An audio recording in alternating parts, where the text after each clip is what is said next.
meeting of the Shelton Planning and Zoning Commission being conducted entirely via Zoom is hereby called to order.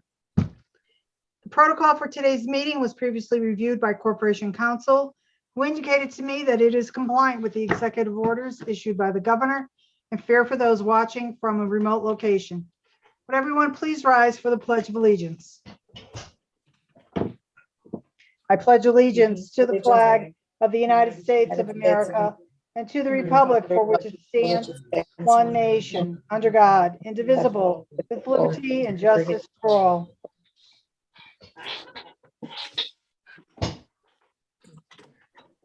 Thank you, everyone. I'll start off with a roll call of the commission. Please verbally indicate you are present when your name is called. Commissioner Kelly. Present. Commissioner Laskos. Present. Commissioner Amato. Here. Commissioner Tiki. Present. Myself, Commissioner Harger. Alternate Commissioner Onofrio. Present. Mr. Rossetti, our P&Z Administrator. I'm present. Yep. Mr. Panico, our Consultant. Present. Ms. Vernassos, our Recording Secretary. Present. Okay, and Commissioner Parkins had indicated to me about 45 minutes ago she would be joining us, but not immediately at the start of the meeting. And also for the record, the alternate Commissioner Usal and Mr. Ken Nappy, our Downtown Development Coordinator, are unavailable for this evening's meeting. A couple of points before continuing with today's agenda. Mr. Rossetti will act as Zoom meeting host, while commissioners will be able to make comments throughout the meeting. The chair asks that you please identify yourself and wait to be recognized by the chair before speaking to make sure we are not all speaking over each other and to make sure our recording secretary is clear as to who is speaking. This evening, we have 3 public hearings, and I'd like to share the protocol for each public hearing. Mr. Rossetti will indicate if any written comments were received from members of the public no later than 24 hours before the start of this evening's meeting. If written comments were received, they will be read into the record. The applicant and/or his associates will make their presentation. The commission can ask questions during the presentation or at its conclusion. The applicant and/or associates can answer commission questions at the time they are presented or at the conclusion of the presentation. The public will be then recognized to comment on the application. The applicant's attorney and/or associates will be given the opportunity to address any comments or questions from the public after the last person from the public has been given the opportunity to speak. If the commission feels further information is needed from the applicant, the chair will ask for a motion to continue the public hearing. If the public hearing remains open, the commission is not allowed to make any public comment, discuss any part of the applicant's and/or associate's presentation, or receive any additional information from anyone. If the commission feels the applicant and/or his associates have answered all questions and have addressed all concerns from the commission and/or public, chair will ask for a motion to close the public hearing. Staff will then schedule a discussion about the application at an upcoming commission meeting, during which time the commission will be asked by the chair on how it wants to proceed. I'd also like to share the guidelines for members of the public who choose to speak at the point in the public hearing when the chair calls for public comment. First of all, please use the Zoom's raise your hand feature to identify yourself as a member of the public who wishes to speak. After you're identified by Mr. Rossetti, please state and spell your name and state your address to assist the recording secretary and stenographer when doing the minutes and transcript of the meeting. Please present your comments and questions, which need to be directed to the chair and to the chair only, not to the applicant and/or his associates. Comments from the public should address specific criteria of the zoning regulations, the merits of the application, and be new information, not a repeat of comments previously presented. Members of the public are expected to practice appropriate etiquette by being quiet, observant, and respectful. Disruptive attendees may be removed from verbally participating. And I see that Commissioner Parkins has joined us. And also Ms. Charbonneau. Yes, present. Thank you. Thank you very much. Okay. All right, so the first public hearing is for application 2201 Scheibel Realty LLC at 475 to 501 Howe Avenue, Assessors Map 129D, lots 32 and 33, for a special exception in a CA3 zone for 6 apartments with on-site parking. Could everybody just check, there's a conversation going on in the background. I don't know if it's a TV show or something, but just want to point that out. Okay, so Commissioner Mata, would you please read the legal notice for Sure. this application? Okay. Shelton Planning and Zoning Commission of the City of Shelton, Connecticut hereby gives notice of a public hearing to be held virtually on Wednesday, February 23rd at 6 p.m. via Zoom to consider the following. This is the first hearing.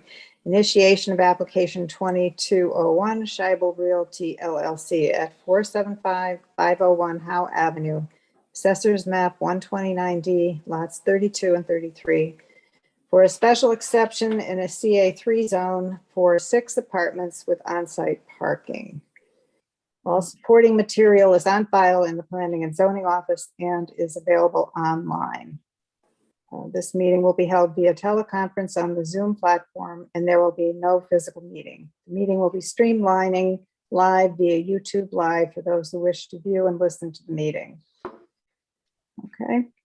Thank you, Commissioner Mata. All right, this application was accepted for review on February 8th, 2022, and posted on the city's website is a special exception and application form, apartment and retail floor plans, and a 250-foot radius map with a parking count.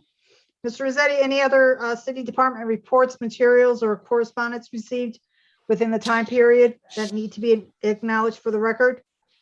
So I brought this up with the fire marshal's office just quickly. And again, with the typical building, when the applicant comes in for building permits, he will review them for code compliance, but he did not have any outstanding issues with this. Okay, so he'll take care of it after renovations would take place if this project is approved. Correct. Okay.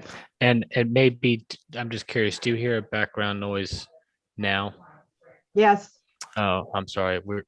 We've got 3 meetings in the household. Oh, So let me okay. see if I can shuffle around, but I'll try and keep my microphone off as much as I can. Okay, no problem. Just give me 2 seconds here.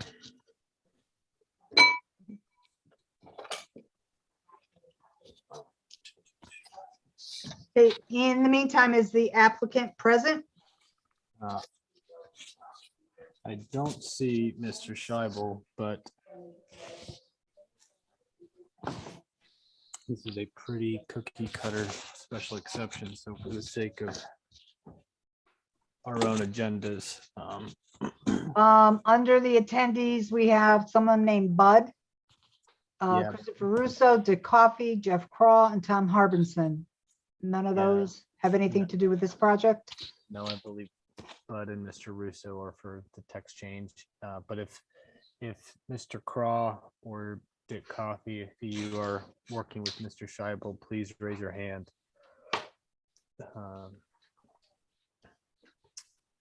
Okay, it doesn't, I didn't think they would be, so. I will Yeah, the keep it. plans are identified Yep. as So- key development. Let me get this going over here.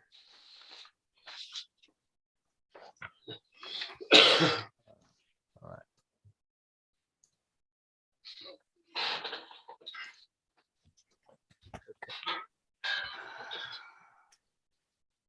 So, You could go ahead and give an overview, Mr. Rossetti, but stay for the record right now, this is going to be tabled and will not be, he'll have to be continued to another meeting, and the applicant has to be here because I had some questions. sure. I think only he can answer. Yep, that's fair. At least we can just get the groundwork covered. I believe most of you are familiar with this site. There's a little drive-through here, on-site parking. The place that this application is talking about having the apartment set up is in these 2 buildings. And the accompanying drawings are, and just kind of for reference, here's White Street. This is the old Webster building, which is now the apartments that we all toured through. There's a meat cheese and some restaurants. So hopefully that puts things in perspective. And again, on this backside, there is a pretty substantial drop off from, if we call this level at grade, this is probably minus 10 feet. At 15 least. feet back here. Yeah, at least. So if we align this with Howe Avenue in the front, there's a proposal for 2 apartments in the back, and then the second floor. Is that above? Yep. And the second floor, Space currently used for.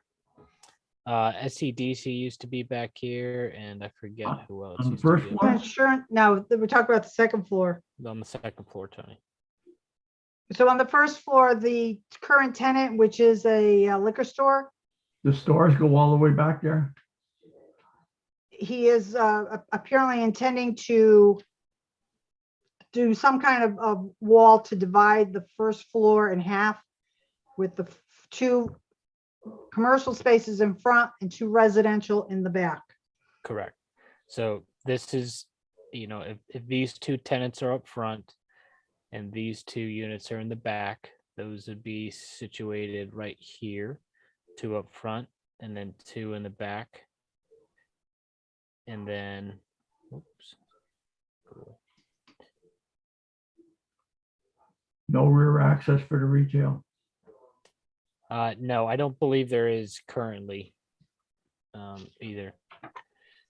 And then on the second floor, these apartments would be situated, again, front here being on Howe Avenue and rear with this jog being situated back here. So these are the front 2 facing over Howe Avenue, and these are the rear 2 facing White Street with the jog. There is an elevator inside. There is multiple staircases. I think many of you have been inside of that building and are relatively familiar with the layout.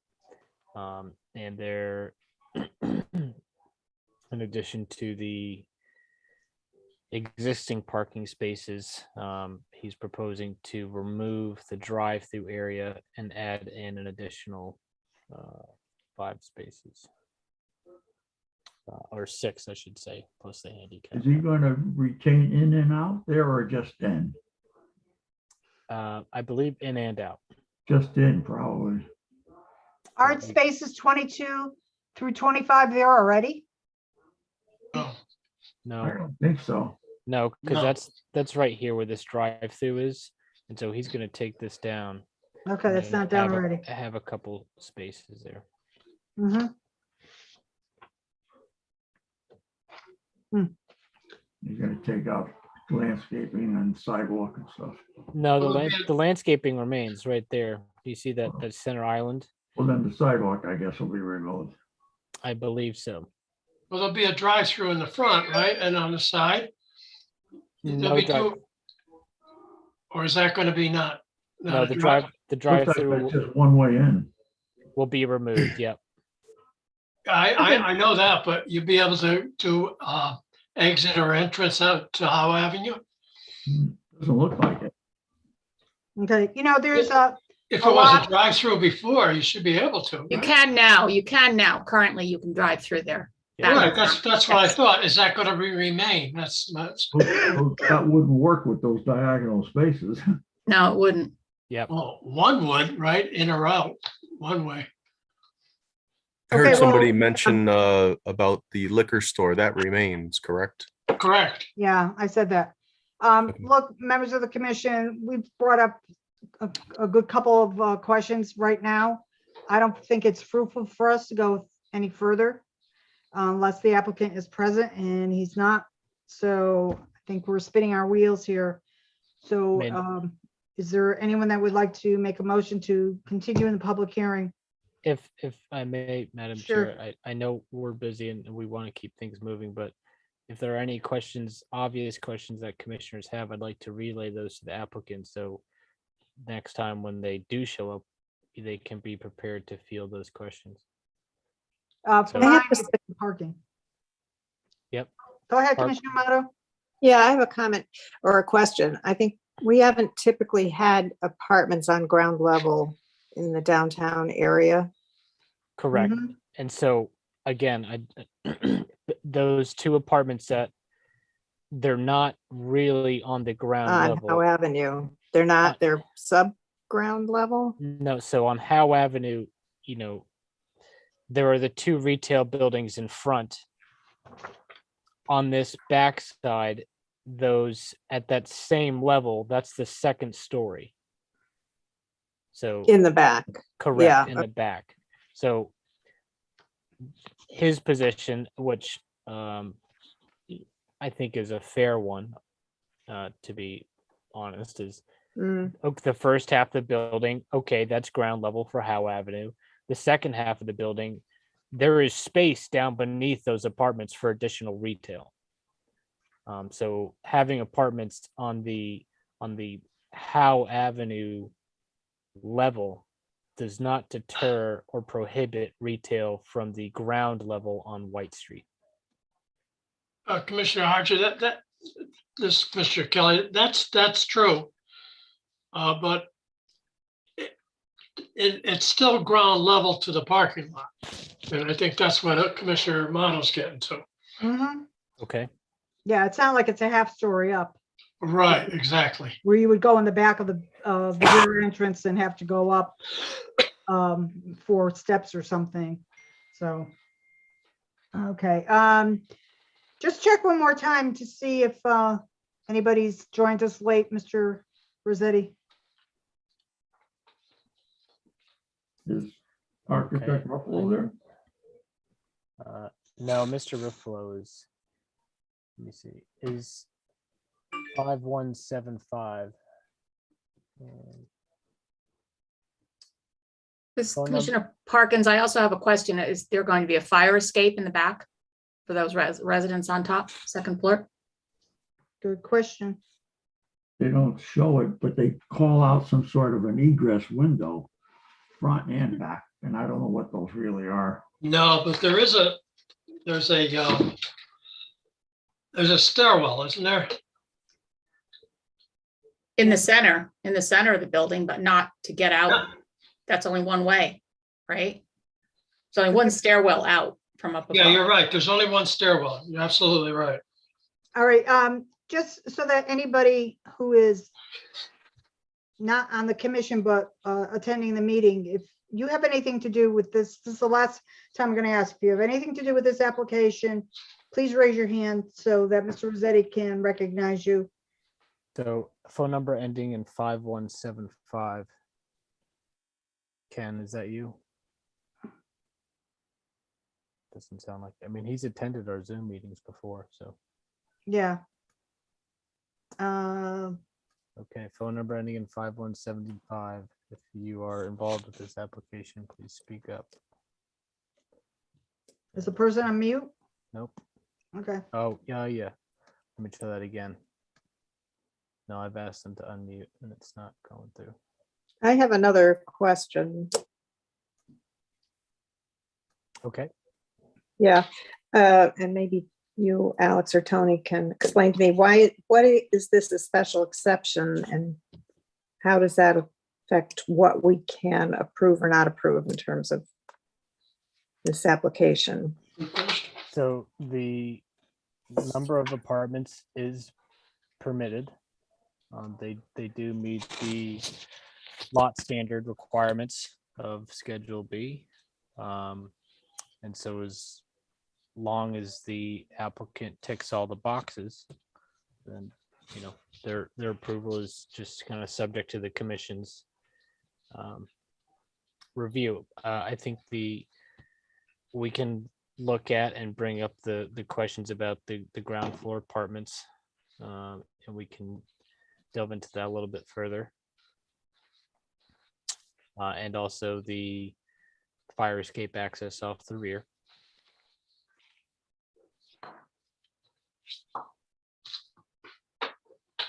So the boxes, as you say, would have to do with, say, the apartment size, these Correct. egress issues. So they, they meet the standard requirements, over 500 square feet. They provide parking on site. The building is pre-existing, so that we don't have to get concerned about setbacks or lot area coverages because it's all pre-existing.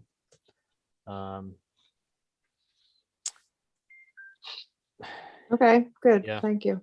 Yep. Yeah, it's just odd that the applicant's not here. Or was it just expected that we would just approve it without, I don't believe it was expected. yeah, It is a little bit out of the ordinary.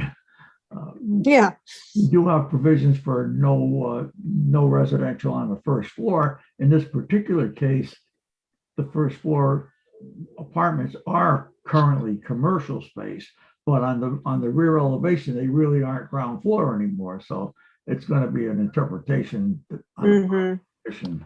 So let me just show you really quick, just so you get the sense. I of assume the these. retail space is being shrunk. Is that correct? Yeah, Yes. So it is a conversion of ground floor retail space into apartments.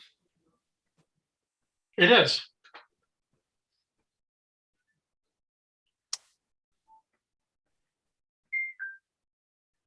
Which is something I don't think we really want to see start happening.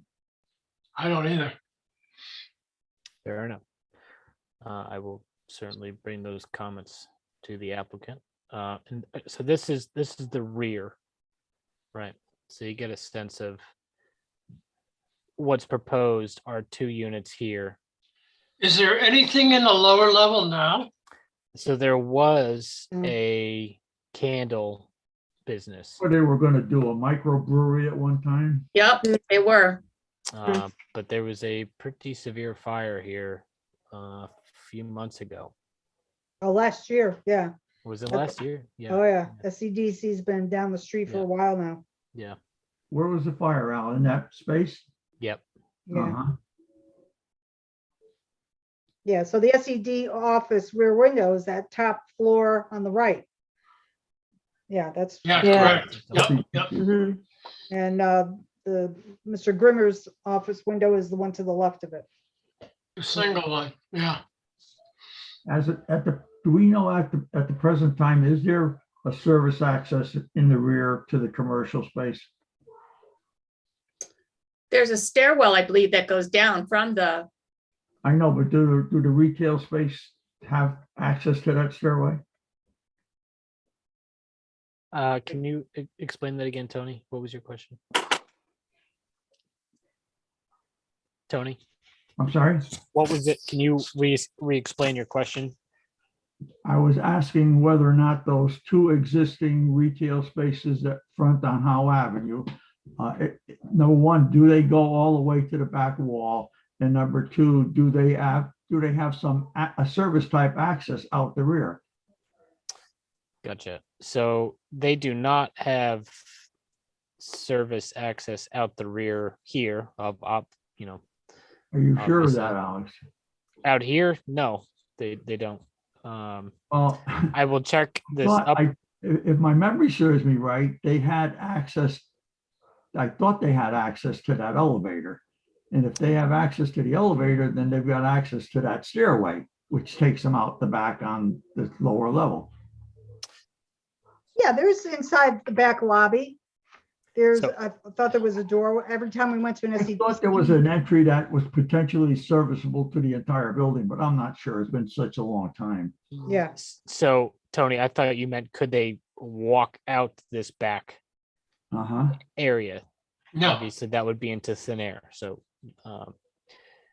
Yeah. I think what you're asking about is here. Is that Well, you're- no, I just remember a long time ago when we were considering that microbrewery down there, It seems to me from the microbrewery, there was access to the elevator and the elevator could take you to the upper floor. So I'm not sure to what degree the elevator is is available for a service to those commercial spaces or not. The elevator, it services the second floor and the first floor. Yeah. Okay. I don't know if it goes down to the White Street level. Is that? You know, Tony, that was kind of a split area there where if you went to if the front of the elevator opened up, you were like kind of a halfway in between, like a mezzanine area. Then the back opened up, you were in the upper area. Yeah, I on the remember second correctly. floor. Yeah. Yeah. So Tony, what is the based upon that answer, what are you trying to Well, my discern? concern is, if the retail spaces have some sort of a access way to the back, then they can take care of service activities, rubbish, et cetera, out the back. If they don't, then they don't. But certainly in the proposal, it all has to come out the front. Yeah, I see. Good. yeah, I have never seen. When we reviewed plans for the microbrewery, they were planning on putting the tanks down on the basement level. And they were also going to have seating down there and use that back access as delivery area. So there must be a stairwell that connects that background floor to the retail on the first floor, Howe Avenue side. Unless they were going to build a stairwell. I couldn't swear by it. It was. Do you recall that, Tony? Yes, I do recall that discussion. Yes. There is a stairwell from the lower level in the back, because I remember when the new doors were put in and we were there to look at the microbrewery potential setup, we went down a little hallway and that's where there was a staircase or the elevator. Oh, hang on one second. Ken Back. is here. Ken is here? Yep. Oh. It would have been helpful if we had a layout of existing conditions. Yeah. Okay, well, we can put that on for the next continuation.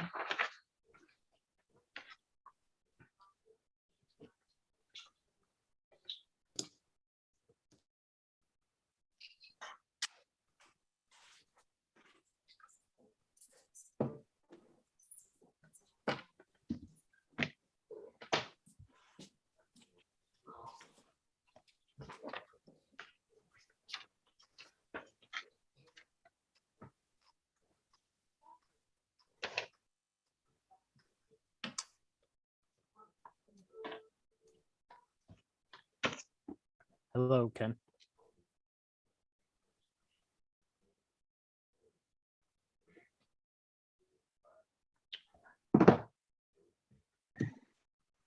Hello? We hear you. Oh, good. Okay. Sorry, I didn't know this was being discussed tonight. I saw a text that just said to it, and I then looked, it was an email at 4:40. Unfortunately, I was out with my son who fractured his shoulder. So here I am. All right, so. Which part of the building would we like to start with? Why don't you just start from the top? What are you planning on the first floor and what is the access? Okay, the first floor, we're basically only talking about the building that's 475, 479 Howe Avenue. And part of the problem with this building is it's very long, very deep. It's 100-foot deep. So to get a tenant in the back is very, very difficult. So we shortened the front retails down to 63 feet, which brings 1,000 square feet left for Liberty, who's going to be coming back, and then 1,250 square feet on the right side, which is the proposed retail tenant, which we don't have an idea yet who that'll be. And then we wanted to develop 2 apartments on the back side, which are second floor apartments, because that's all the surrounding of them and all of the window glazing area of them is a second floor view. There is no first floor windows at all on those apartments. What happened to your liquor store? The liquor store is now in the old, where the engineered ERI was, the engineers on the first floor of the old New Mill Bank. He's in there. That's not shown on this diagram. That's the other building, the other part of the building. Oh, okay. Alex, do you have the site plan? So Yeah. That's So- over there. This is Yeah, just. he's this in the building first floor here. of the building over here, and this one that Alex is highlighting right now is the building that we're looking to do the apartments in. Where's the liquor store again? He's in the old original SEDC office. Okay, over there on the left. Yeah, he's on the first Okay. floor. And this is a long, narrow. By the way, the wall's building. been painted now. It looks a lot prettier than that. Are these two parcels going to be married or not? They are. What's that? They are. That's what I would think. Okay. The buildings have been married for 20 years. That was my recollection too. Yeah, no, we built a whole corridor with the elevator, the stair tower, and the lobbies to Right. marry those two buildings together. Yeah. So it's, and then we made a map now and filed it. So the whole property is one piece. It's not Right. two separate pieces. No, when you said the other property, I thought you were treating them as two separate Well, parts. the other part of the building. Okay. All right, so where the elevator is shown here is the existing elevator. Correct. Okay.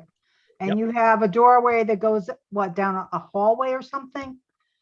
This And that- door right here, it says B, I think. Yeah. Whatever it is. Yeah. That's from the lobby, and then there's a door and then in to access these apartments. Mhm. And these are on the same level as the sidewalk in front? Those are on the same level as the sidewalk in front, but they're not on the front. It's not like we're Yeah. having apartments in the front of the building. No, these are definitely in the back. Okay. They're in the back and they're second story because And- of the second story of that part of the building. Can you explain the relationship to the lower level below these two Yeah. apartments? Alex, can you go to the back of the building, that picture you had with the dumpster? Yeah.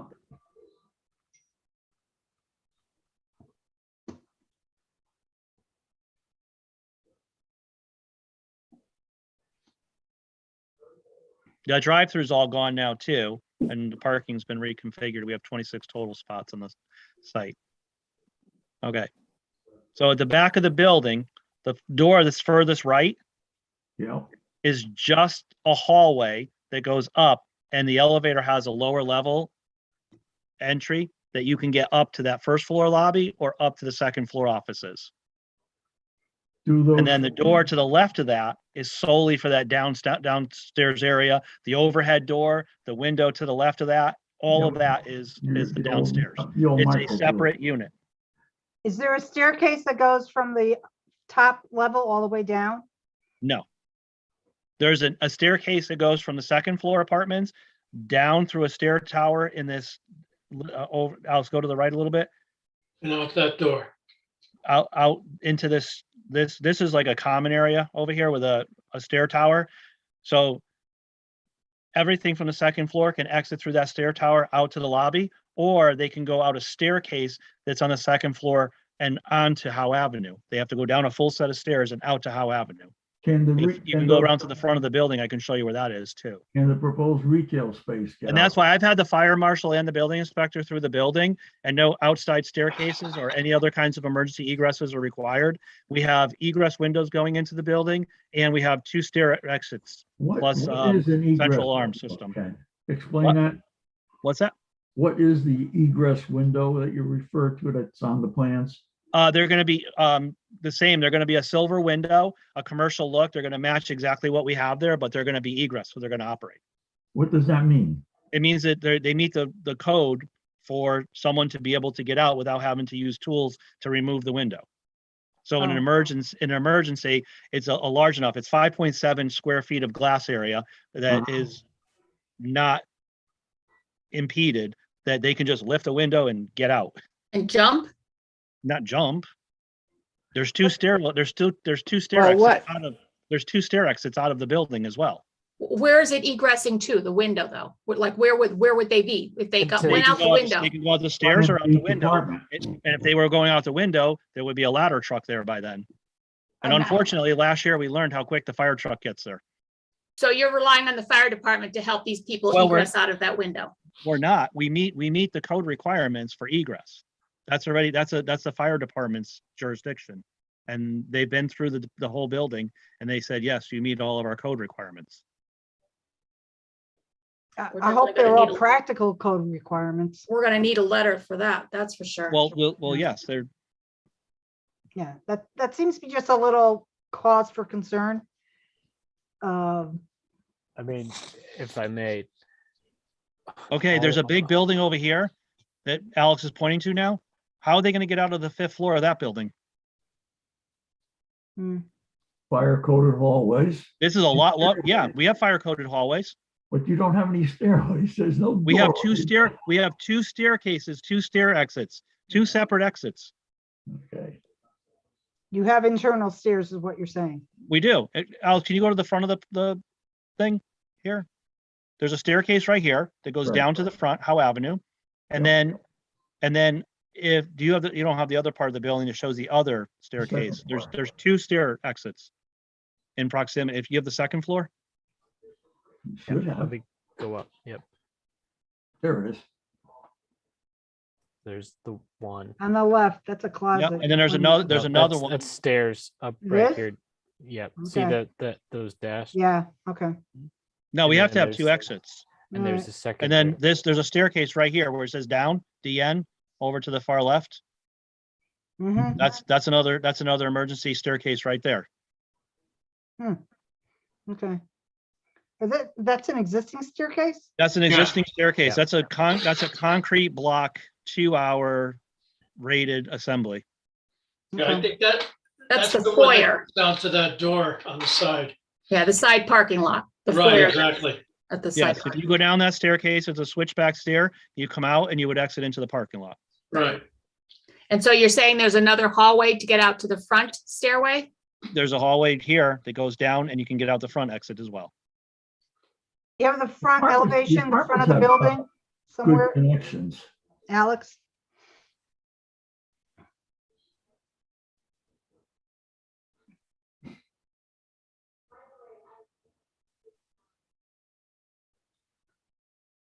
It's Meat cheese, what do we want with meat cheese? because it's right across the street and could just swing around.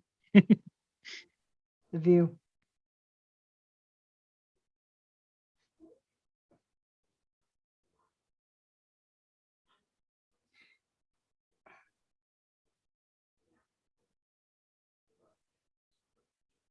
There it is. All right, Yeah, so see that door right there? yeah. That's the staircase down. And Okay. that's separate and fire rated from Liberty Tax and the other occupancy, which is to be determined. Mhm. In the final configuration of your 2 stores, they will have no access or egress except to Howe Avenue sidewalk? Correct. They didn't have it before either. No, I'm just asking. Yep. I have no way of knowing because I don't have an existing floor plan. Well, I'm telling you for the record here that they didn't have one before. That's all. Okay. We're Was there looking for, not- Was there Liquor not, store- When the liquor store was there, he got all his deliveries curbside then, huh? no, he did have a doorway separate from all of that out to the back where he would bring his deliveries in. Oh, he did have a back service entrance. Yep. That's not what you just said. He did have, I'm sorry, he did have a door. But it was outside of all of what we just discussed. It was another door. Is that door confusing. going to still be available You for no him? longer will have that, correct? No, he uses the rear door in the lobby now. No, I'm saying Bring- on your proposed plans, that will not be available anymore, correct? No, it won't. No, it won't. Nope. So all deliveries have to go out the front. All the rubbish has to go out the front. Well, he goes out the lobby door with his rubbish and goes into the dumpster with it. How do And then you the get two- out the the two- lobby? The two, These are the questions we're asking you, Ken. I understand, and I've explained, he goes out the back, his deliveries come in his back door from the lobby now, and his garbage goes out the back door from the lobby to the dumpster. He Where doesn't is that have door on he your- doesn't even have a front door. Will you that's- show me that's- that doorway on your plan? Is it Alice, the- can you go to the front of the building, please, again? The front elevation of the bank, the old bank, whatever. Yeah, that building, see the one under the door under the 1921? Over here near the tree? That's not a Yeah. functioning door anymore. That's not used. his door is on the side of the building now, facing the parking lot. Right, yeah. Yes, you're right. You're right. Mhm. It So is. he doesn't, so there's no access, ingress or egress to his space from Howe Avenue. He comes from the side. So he has only one place in and one place out, right? Correct. Well, he has two, because he has a door to the lobby in the back of the building as well. So he has a rear door. What are we- Correct. He has a into rear the door. lobby. What are we talking about now? The new liquor store? Yes. Okay. Yeah. When you say rear, the rear of the building or the rear where that white Jeep is currently? Nope. Is that, Where the No, white Jeep, is his main door now, okay, so you put in where a new door customers come there. in and out. Mm. And in the back lobby, he has a door where he brings in his deliveries and he throws out his garbage to the dumpster. Okay, And that's what he will be expected to do in the future as well. Correct. Yeah. Yeah, he has no roadside or on-road deliveries, receipts, anything, nothing. Okay. Now, did that drive-through get taken down? That driver's gone. Yeah, That's that's all what I parking thought. now. And that's where you have some parking. Okay. Yep. All right. Yeah, we created four more parking spots there. so And- Ken, when you were proposing the microbrewery in that space where Liberty is now, Nope, downstairs, it was just all downstairs on the first all floor? all basement. Yep, the microbrewery was gonna be all basement and then a patio in the back. Right. Mhm. For Okay, some now on the reason, I par- thought it was on the main level on the Howe Avenue side and you went downstairs into the brewery. No, the final plans that we had submitted, and I still have a copy of them here somewhere, is just for the downstairs, the basement, it was gonna be restaurant area and microbrew and patio. Mhm. All right, for all of the parking spaces that you're showing, you've got, are there certain ones that are going to be specifically noted as for tenant use only? Yes, they'll be tagged with each apartment number on them. For Okay, exclusive use of that apartment. And then the parking lot, I'm sure maybe some of you have heard, we have Frank's Towing involved, and we've been, carefully managing our parking to make it available for our tenants and their invitees. how many parking spaces do you plan to set aside for tenants? One parking spot per tenant facility. And then the liquor store is the only retail that's open right now at night. Liberty Tax is coming back, and I know there's no guarantees in the future who will be in there, but we carefully manage who our tenants are to make sure that our parking matches up with what we've got in the building. I Okay. think we've got a long enough track record with making sure that we keep that in check. Mhm. All right, so you'll have 6 tenant spaces and the rest will be for the commercial side. Correct. Yeah, I mean, I've had a bunch of offers from different people recently for some really crazy uses, and I've just said no. Mhm. Okay. What other questions do the commissioners have as to, These were all one-bedroom apartments? All one bedroom. Okay, No studies, there's room for them to put like a small office space. It's not going to be enclosed or anything like that, but they're good sized apartments, but there's no room to put another bedroom or bed or, and I'm not looking to do that. right. I just want real simple, one bedroom, 1 or 2 people. That's it. Done. How will this Commissioner Ticky, how will the trash be dealt with? Are we keeping the dumpsters on that site there on the parking lot?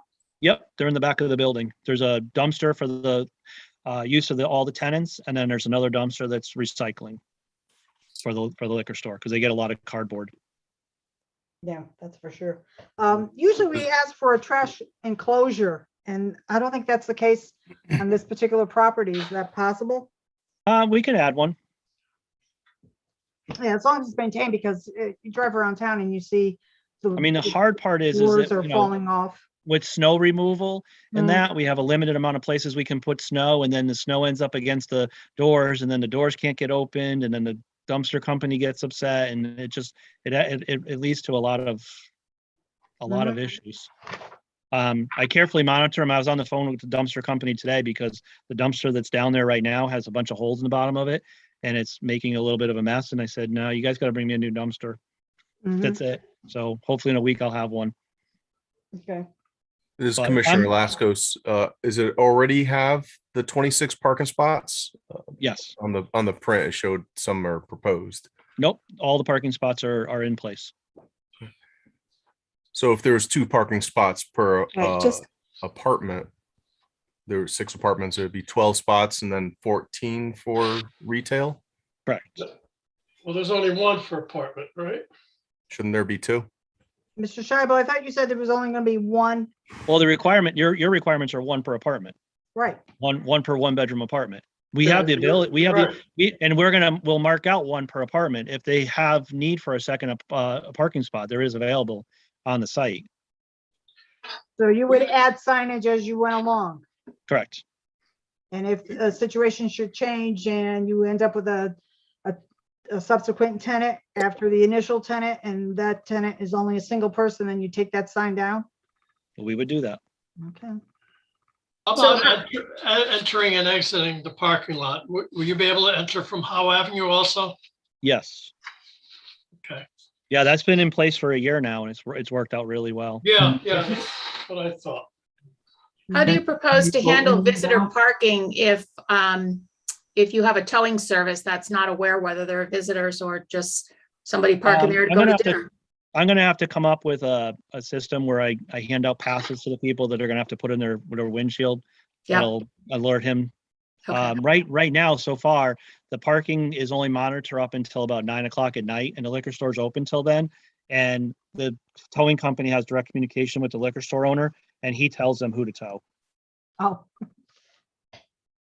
Okay. He specifically is asked who is and isn't supposed to be here and that determines who gets towed. No, the guest cards work. I've seen that in other Yep. apartment complexes. You just Yep. got to make sure your tenants know that so their guests don't get towed. It's not a perfect science, but it's Right. pretty good. Right. Ken, will the Howe Avenue driveway be in and out? It's supposed to be just in. I've seen a few people try to use it as an out and we've been trying to discourage it. And so far we've been pretty good with that. Mostly it's been an in.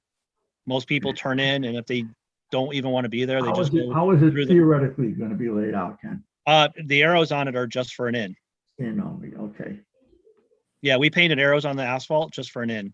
okay. And the parking spots along that island are angled such Angled. that they're easy to access as Right, an we in. saw that. Mhm. So I've done everything I can to make it so that people use it that way. I haven't parked in the lot at night in a while. How is the lighting in the parking lot? We have lights on the building where the liquor store is. We've got lights under the eave on the lobby, and then there's a large light on the telephone pole that you can see off to the left over here. There's a large LED light that shines into the lot as well. Okay. All right, any other questions for the applicant?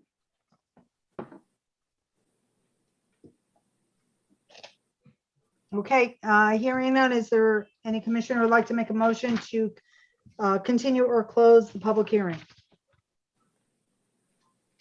I don't think we're asking for any additional information at this point, are we? No, I don't believe so. Does anybody have? We need that letter from the fire department Okay. Yeah, for sure.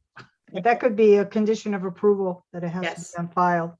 Well, I mean, to get permits, I have to have fire marshal approval. That's, Are there any changes? there's no way around it.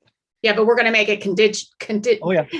contingent upon, I'm just saying that it's required. I mean, anything like this is required. It has to have. I've fire just marshal. never heard of a window that's an egress to a fire department ladder. Mhm. Are there any changes to the front facade? No. These, I mean, we're gonna repaint where the Liberty tax is and that whole area's got to get repainted. well, the upper part is brick, isn't it? The upper part is brick. That's gonna stay the way it is. The lower part just needs some repaint. Okay. And there's going to be 2 windows. I guess they're the extreme left and right that are going to be these egress windows. The upper windows will be changed to egress. Yes, will they look any different from the other windows on the Nope. facade? Nope, they're gonna be the same color and everything. They're just gonna be vinyl, but we mashed them up as tight as we could to what exists so that everything will be very conforming. I didn't want it to look different. If I put white windows in, it would have looked really weird. No, that's, Are you gonna have any kind of awning or anything on the, for the apartment name? No, Not even a ground level monument sign or anything? on the sign, it might say something like, apartments, but Where- we have where- we do have a sign board that's been existing in the parking lot. So we're gonna update that as well with all the new tenants that Where are in will there. these 6 apartments get their mail? The 6 apartments will get their mail at the existing mailboxes that are in the lobby. We've Where- got a 14-unit mailbox in there, so we've got enough slots to accommodate it. Where is that lobby you're referring to, Ken? The lobby, when you used to go into the SCDC meetings, Oh, in the you'd walk back. in those double Okay. doors in the back, there's a That mailbox back area. enclosure inside that Alright. lobby. Okay. Okay. Anybody else? Well, now that we have you here, this front doorway, is that going it's a non-usable doorway, It's Center- staying the way it is. I mean, from the front visually, Yeah. it looks great. And he's got signage on it now. So it's basically, and it says use side door. So people know enough not to go Okay. and pull on that door. It directs them around to the side of the building. Mhm. Okay. Okay, Ms. Rossetti, this is a public hearing. Is there, I neglected to ask, is there anybody here from the public that wishes to speak? Is anyone attending via Zoom? If you'd like to comment on this application, please raise your hand through the Zoom feature. Once again, if anyone from the public would like to comment, please raise your hand on Zoom. Going once, going twice. Okay. Okay, so any further comments, questions, or concerns for the applicant? Okay, hearing none, is there any commissioner who'd like to make a motion to continue or close the public hearing for application 2201? Make a motion to close the public hearing. Okay, there's a motion to close from Commissioner Motto. Is there a second? Commissioner Parkins will second. Okay, thank you. So on the motion to close the public hearing for application 2201 made by Commissioner Motto, seconded by Commissioner Parkins, I'll do a roll call vote. Commissioner Laskos, Aye. Commissioner Tiki, Aye. Commissioner Kelly, Aye. Commissioner Motto, Aye. Commissioner Parkins, Aye. and the chair votes aye. Motion is passed 6-0. Okay, thank you, Mr. Scheibel. Thank you. And sorry again, I didn't know I was on tonight or I would have been here. I hope your son is okay. He's in a sling. Okay. Joys of parenthood. Oh, God, yes. All right, second public hearing is for application 2129, Russo and Rizzio LLC for 79 Platt Road. Commissioner Motto, would you read the public hearing, please? Sure. Initiation of application 21-29 Russo and Rizzio LLC for 79 Platt Road LLC for text change to quote, Schedule A permitted uses, end quote, line item 45A to permit, in quotes, building contractors, businesses, and storage yards, end quote, by special exception in the 1A2 zone, IA2 zone, rather. Okay, Chris, Thank really you. quick, is there anyone else you'd like me to add as a panelist for this? No, we're all set. It just me. Okay. Thank you. all right, for the record, this application was accepted for review on January 11th, 2022. Posted on the city's website is the application for the text amendment and a cover letter from the applicant with an explanation of the request for the zone change.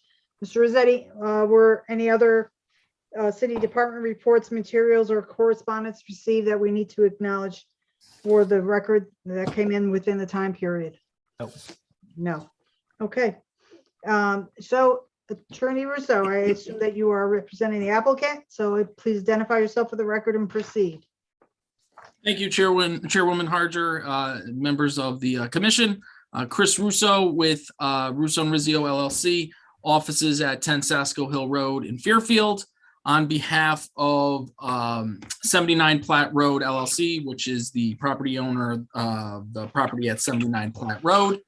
As stated here, to make an amendment to the regulations to create an additional line item, which would be line 45A on the Schedule A uses table to permit as a special exception use just building contractor businesses in the IA2 zone. Line 45 says building contractor businesses in storage yards. This line 45A would just say building contractor businesses.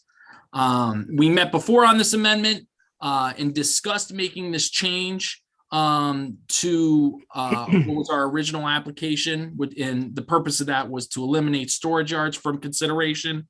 My client has no interest in a storage yard, and the commission seemed to be more comfortable with the building contractor business as a use in the IA2 zone. So that's why we've come back now with this new revised text amendment. We would have been back to you sooner because it was a pretty simple change, but my client was preparing his plans for the subsequent applications that will follow this should this amendment be approved. So But the again, previous time that you were here, Attorney Russo, we never took action on that. right, yeah, I think I might have, It was withdrawn. withdrawn, right, correct, Yeah. correct, sorry. So Okay. yeah, it was withdrawn to come back in and have this revised text amendment. So again, just to make clear from the outset, this is just building contractor businesses in the IA2 zone as a special exception use. It is not storage yards and yards. And we had a fairly lengthy conversation on this amendment last time, so I'll try to be to the point. But as it's a new application, a new record, just to go through what I had stated before at the previous hearing. The amendments being proposed to address what we think is a clear need in the city. There are many contractors that live and raise their families in Shelton. And my client himself is a contractor, has been a contractor for decades, has lived and raised his family on Kathleen Road. His sons are now contractors. They also live and own homes in Shelton. And like any contractor, they have their vehicles. They have their supplies that they use day in and day out, extra plumb fittings, electrical wire, their toolboxes, and all those things, the vehicles and those supplies have to be stored somewhere. And I think this commission is probably familiar where a lot of those things are generally stored, which is in people's driveways, at their houses, which is not permitted under the regs. Frankly, I have two clients right now who are dealing with zoning violations in different towns for keeping their contractor vehicles in their driveway. And they all say, and it's a common refrain from contractors, is that there's nowhere convenient to where they live to keep their vehicles and to keep their supplies. And a lot of them choose, rather than in the morning having to go 30 minutes somewhere where the vehicle is stored, go pick up your van just to come all the way back to somewhere 5 to 10 minutes from your house, and then going all the way back to drop it off at the end of the day. There's a lot of contractors who just choose to keep their vehicles at their homes. And that's something we're looking to fix by providing a use in a zone that is located throughout the city, where they could set up a building that can house those things. So they don't have to keep it at their house or someplace that's very far away, that they have somewhere that's convenient access for them to go pick up their vehicles in the beginning, in the morning, travel to their job sites, return, drop all that off, switch to their personal vehicles, and then go home. Alex, I don't know if you could give me the ability to share, because I was just gonna pull up, okay, there we go. All right. Just wanted to pull up the current table. And just for those commissioners who might be wondering if that is an issue in Shelton, I can assure you it is. Yes, so very, very common issue, a lot of towns. Hopefully this amendment will help address it. I know we will be back before you if approved on an application to start addressing that need. So if you all could see the zoning table, is that use table come up for you?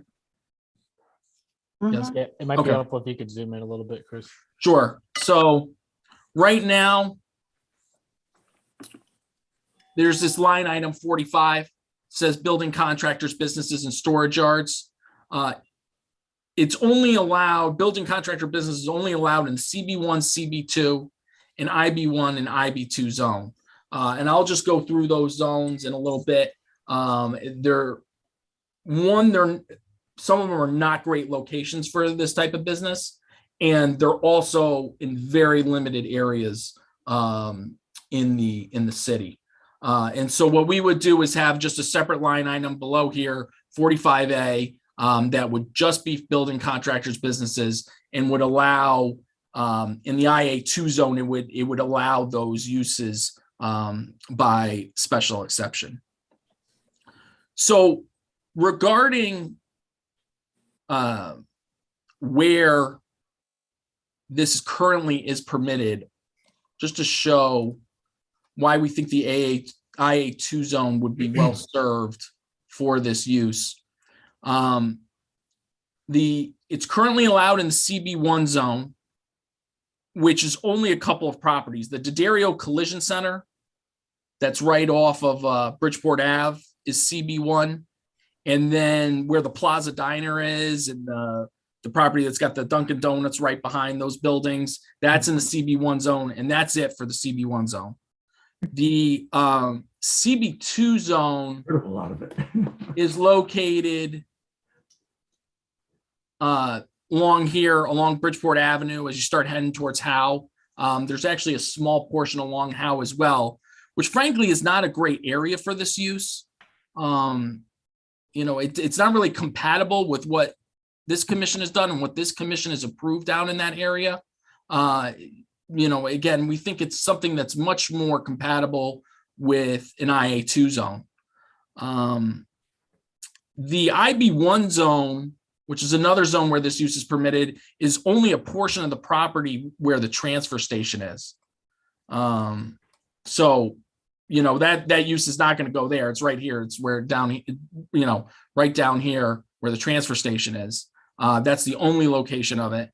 And then the IB2 zone is back up along Canal Street and Riverdale Avenue, which again is not really a great location for this type of use. So we think that the IA2 zone is an important addition for this use, and just this use, not the storage yard, just the contractor businesses. And we think it's certainly more in character with the type of uses that are permitted in that zone. Along the eastern side of River Road, where you have a number of industrial uses, and off Platte Road is another location of the IA2 zone, which is a pretty well screened area off of Bridgeport Ave, and also contains a lot of similar uses to this type of use. So it's a pretty limited change. It's also going to be controlled by your special exception process, which will allow you to tightly control this use in any application that comes forward, to make sure that you feel that that use is sufficiently buffered, and that it doesn't impinge on any neighboring properties. As a text amendment, when we put this in our narrative, but just to restate it, this amendment is in line with your POCD. The POCD asked the commission to review the schedule of permitted uses and actually asked to consider consolidating industrial districts.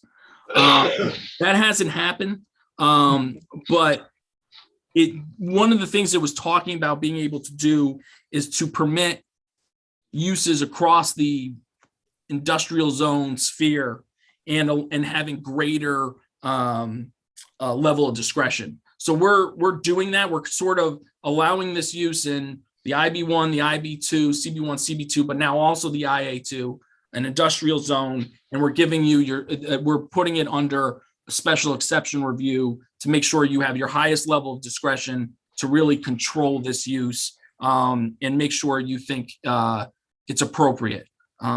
So again, we think Discretion is limited to the standards that you establish, right? Sorry? Your discretion is limited to the standards that you express in your regulations. I mean, there may be a special exception, but if someone comes in and applies and meets all of the standards that are set forth in the regulation, you must give them an approval.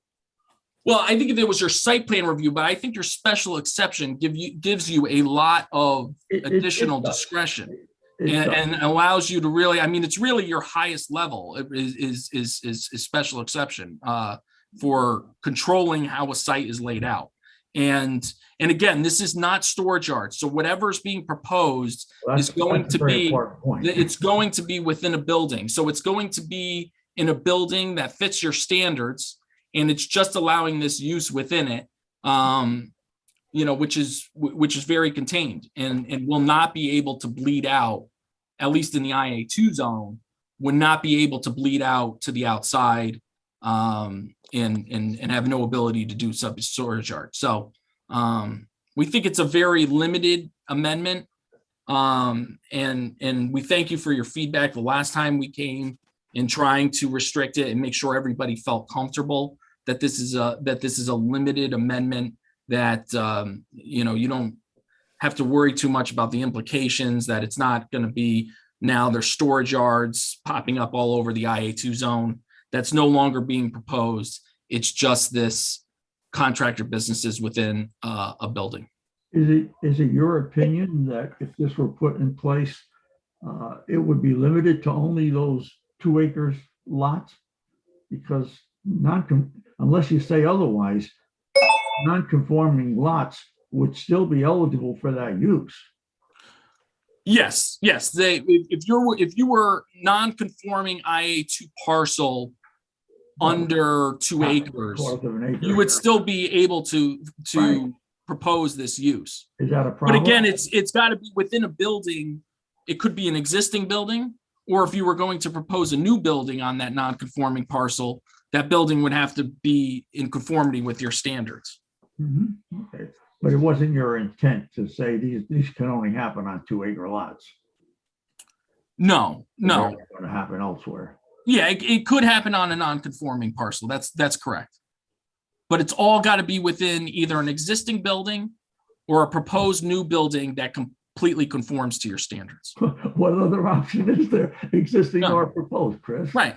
Well, no, I'm just saying that even if it's a smaller parcel, it's Your proposed you building. could still, you could still control the impact, I feel.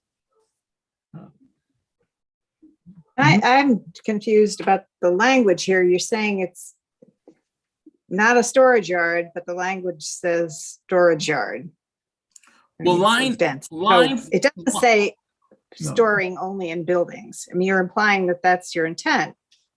But it doesn't actually say that. That's what the new amendment did. You know what, Commissioner, it might help. Let me just pull up our proposal. Hold on one second. Mhm.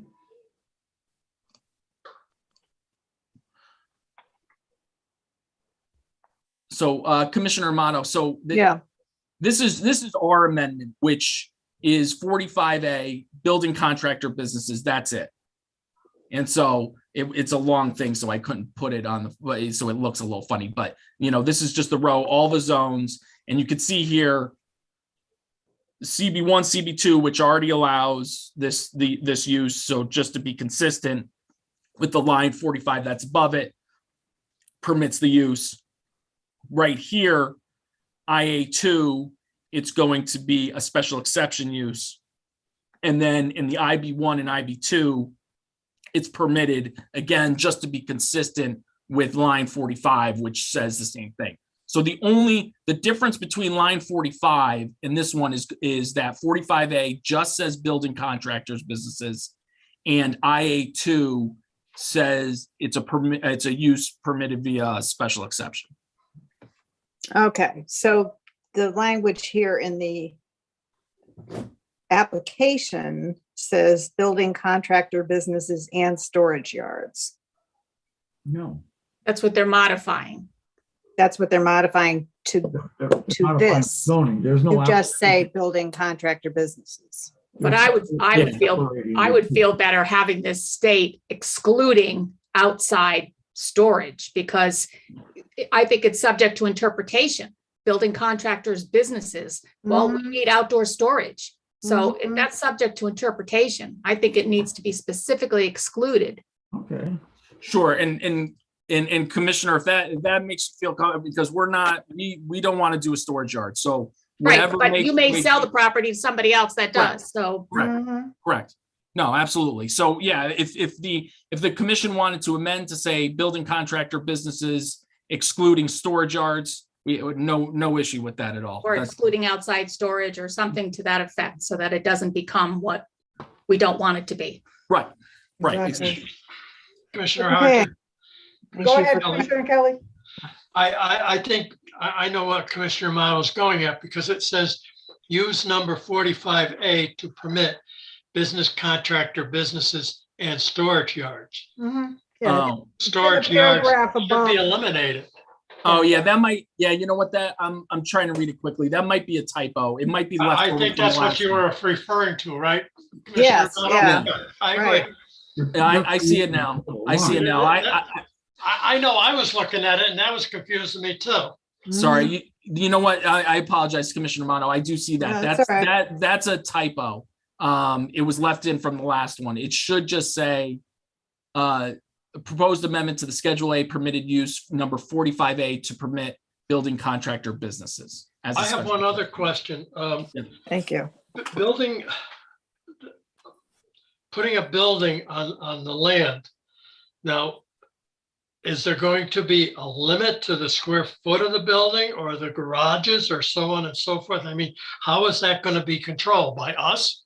Yeah, That's by your all. standard. Normally Standards. you wouldn't have a limit. It's whatever your IA2 standards are. So, those setback standards and coverage standards, all that will still apply. Yeah, but if you had a five acre thing, you could have quite a big building on that. Am I correct, Right? Tony? Yeah, Charlie, I've seen these kinds of facilities that focus in specifically on contractors' needs without the outside storage, and they've been rather substantial in size. They go on forever, yeah. It's a significant facility. Although he did spin off some of that and made it pure manufacturing, but. Yeah. So I mean, we would have to have some sort of control over that. Well, and I don't know how you would put that into the realm of things. Well, your special exception regulations allow you to look at a lot of things, and I think something in the example you're talking about would be traffic, and just demonstrating that you weren't having a severe negative impact. I mean, if you had a 5 acre lot and you just put in the biggest building you could and add contractors, businesses, that's a lot of contractors coming in and out of that site with their vehicles. I mean, particularly in the morning. And yeah, but we have an apartment houses the same way. I mean, you do a traffic study and all of a sudden there's only 10 extra cars on the road, I think we should just talk it over. I like the idea. It's a neat way of doing things. It's just where they can go, the magnitude of the units, so on and so forth. That's all. Well, we could definitely specify on lots less than so many acres. yeah, Yes, you could add a restriction less than 4 acres, less than 3 acres. Mhm. Mhm. What sort of restriction are you talking about? I brought up the fact that if there's a concern as to a lot that's existing that's very large and someone wants to do a contractor, building contractor Yeah. storage, then it would so that we're not dealing with an oversized building on a huge lot, that we restrict the lot size. Well, we could restrict the square foot of the building too. Sure. Suppose you had two IA2 parcels side by side, and you had two different people coming in to put that type of facility on each one. Mhm. You can't say yes to one and no to the other unless you You're right. have some Yeah, specific. so then you conditions regulate it on by the size of the building. lot. Well, this is I would all think the something only that real we could concern would be discuss. taking, Right now, you have no protection against, if size is a concern, right now, we don't have that protection. Right. We would have to figure out a way to write one in, but I'm not sure I'm not sure I agree with it Mhm. as to whether size is an issue. Yeah, we really have to look at what the implications would be. Yeah, I mean, and because I'm looking at your special exception standards right now. I mean, the first thing, 33.4.1 for general considerations is the size and intensity of the proposed use. And so if somebody proposed something and you felt that its size and its intensity was too much for that site or for that surrounding neighborhood, I think you would, it says it right there in your regs that you have the ability to deny that. well, that's a possible concept.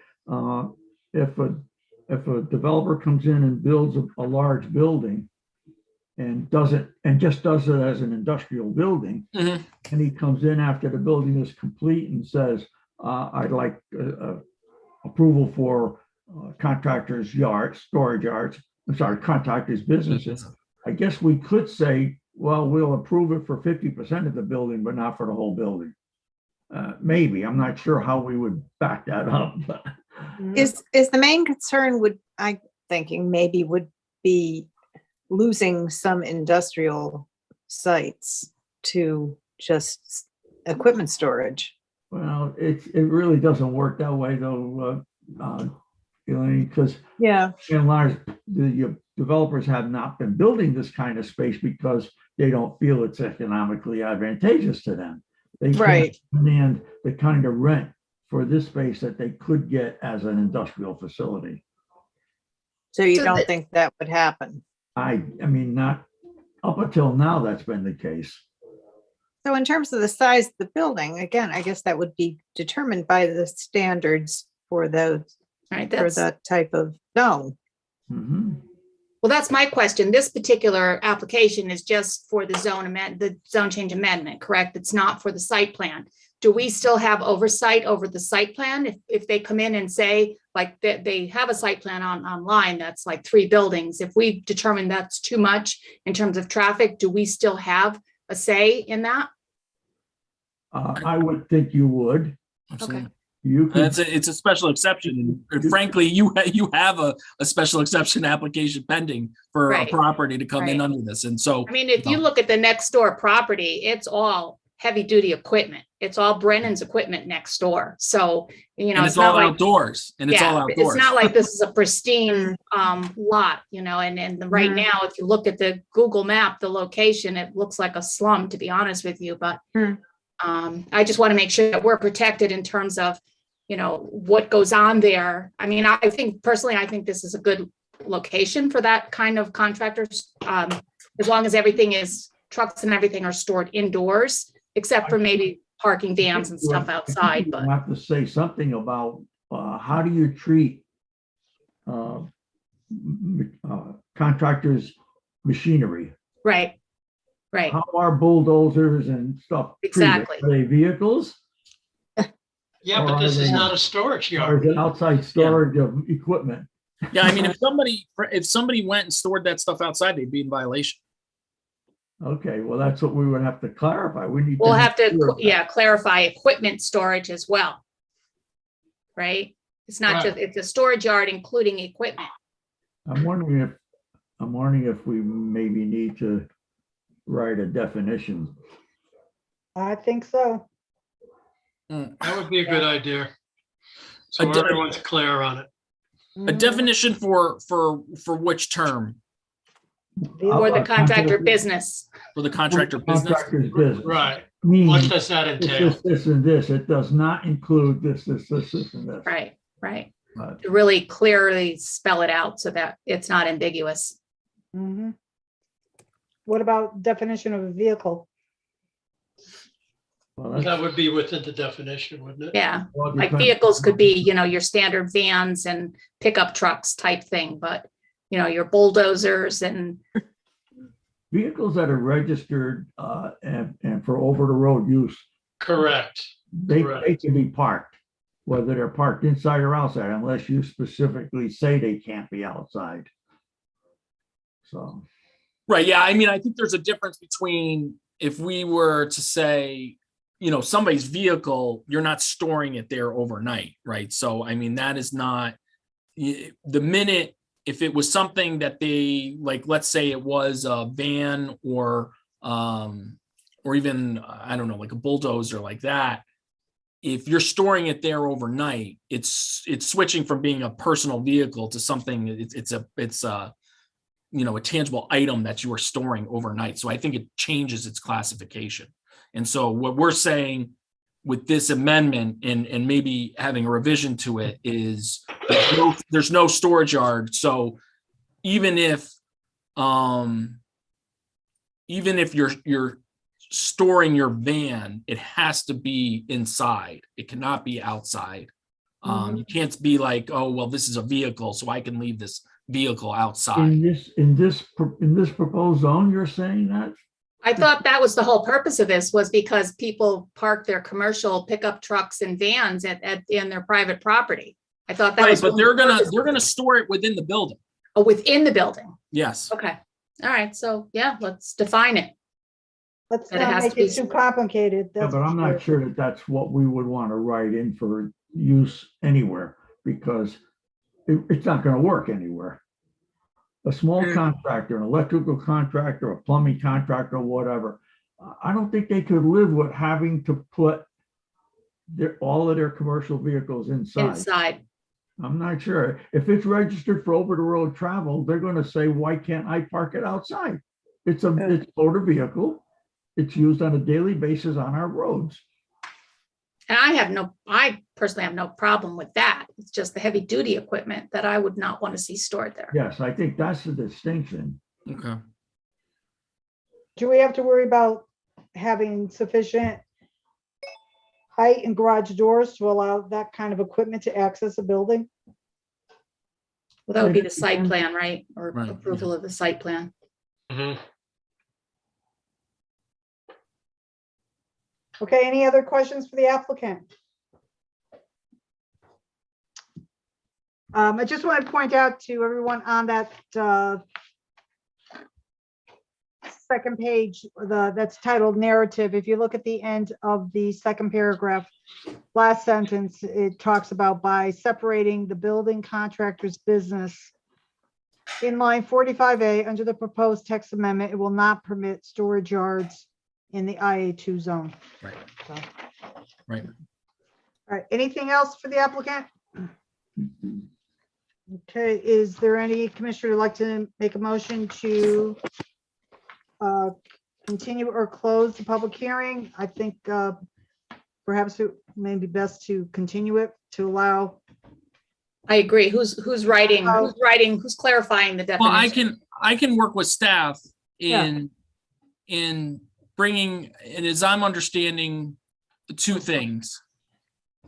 Changing the language to where it says building contractor businesses to also say excluding storage yards, adding that language in, and then coming up with a definition of building contractors businesses Mhm. Okay, to add to the regs. all right, but before we go on, again, is there, Mr. Rossetti, anyone from the public who wishes to speak on this application? Anyone from the public, please raise your hand on the Zoom feature for this proposal. Please raise raise your hand on Zoom if you'd like to speak. Going once, going twice.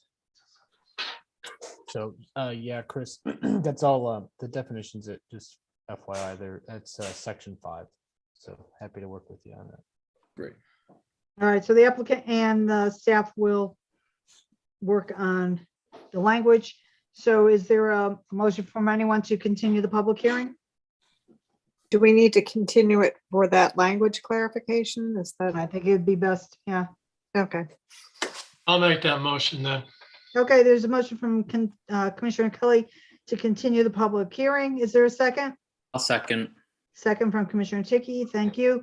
So on the motion to continue made, the public hearing for application 2129 made by Commissioner Kelly and seconded by Commissioner Ticky. I'll do a roll call. Commissioner Amato, Aye. Commissioner Ticky, Aye. Commissioner Laskos, Aye. Commissioner Parkins, Aye. Commissioner Kelly, Aye. and the chair votes aye. Motion passed 6-0. Thank you very much, Attorney Russo. Thanks, everyone. Have a good night. Thank you. Okay, the next and third public hearing that we have is for application 2202, City of Shelton Planning and Zoning Commission regulation text amendment to Schedule A permitted uses. Commissioner Amato, do you want to read the legal notice, please?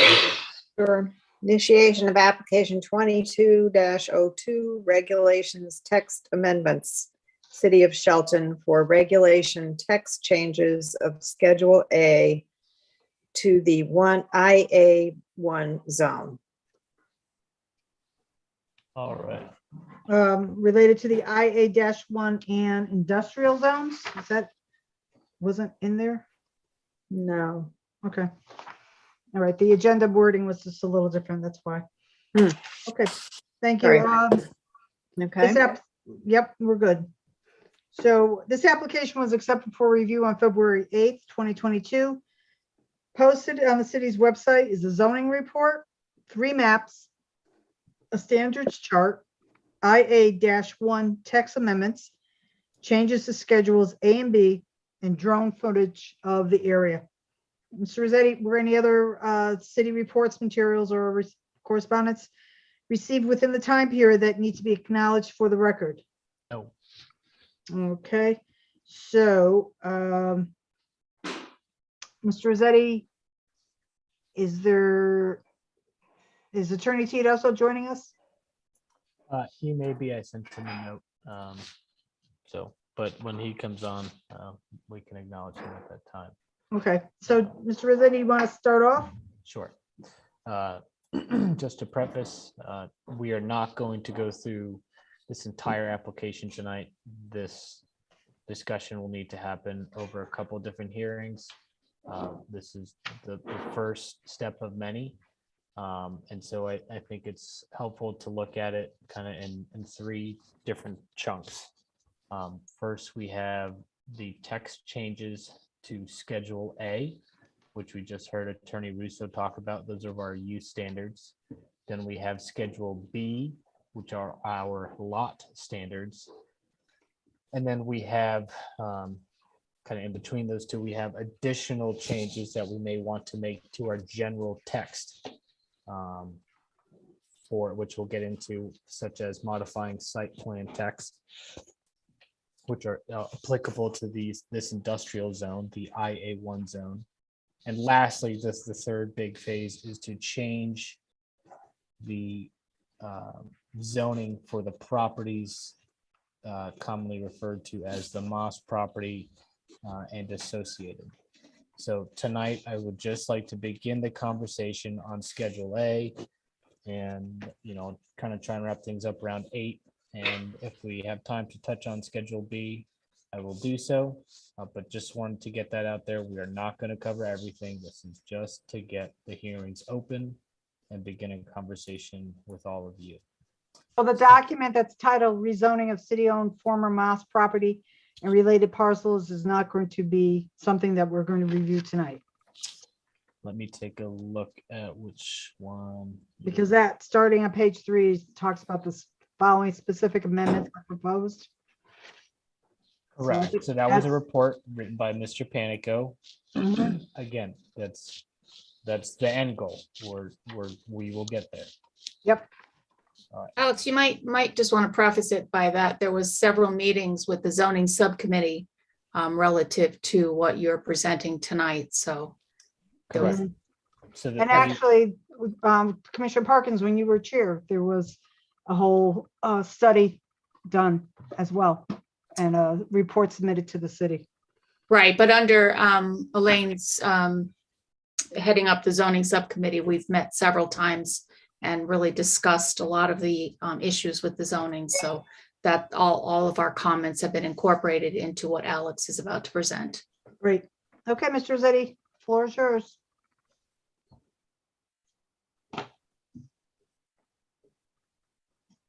So just to get everyone familiar with the area in question. There are, you know what, let me just go to a better map. So,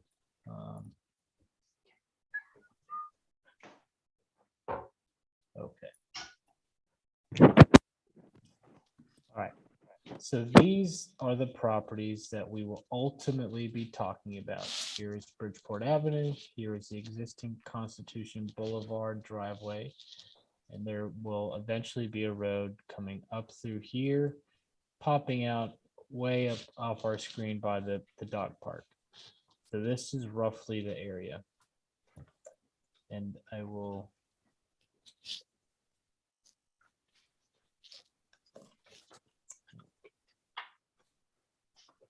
just kind of show you here. We have two main arteries in town, Route 8 and Bridgeport Avenue, and Constitution Boulevard, or 110, kind of going, you could argue, north-south. This road will be an arterial road connecting up through here. The vision for these properties, which all are inside this kind of empty space here, is to have a similar industrial commercial use. And by commercial, I don't mean commercial like shopping, just industrial business use, similar to what we have down on Waterview Drive, which, as a reminder, contain the uses of, they should all pop up, Pitney Bowes, Hubble, Acme, Mercantile, excluding residential uses. That has been a strong component of our discussions, is to exclude residential uses. And so I will begin by jumping into schedule. Okay.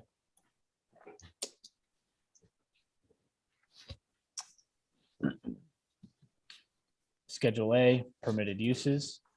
In this column here, these are the existing conditions.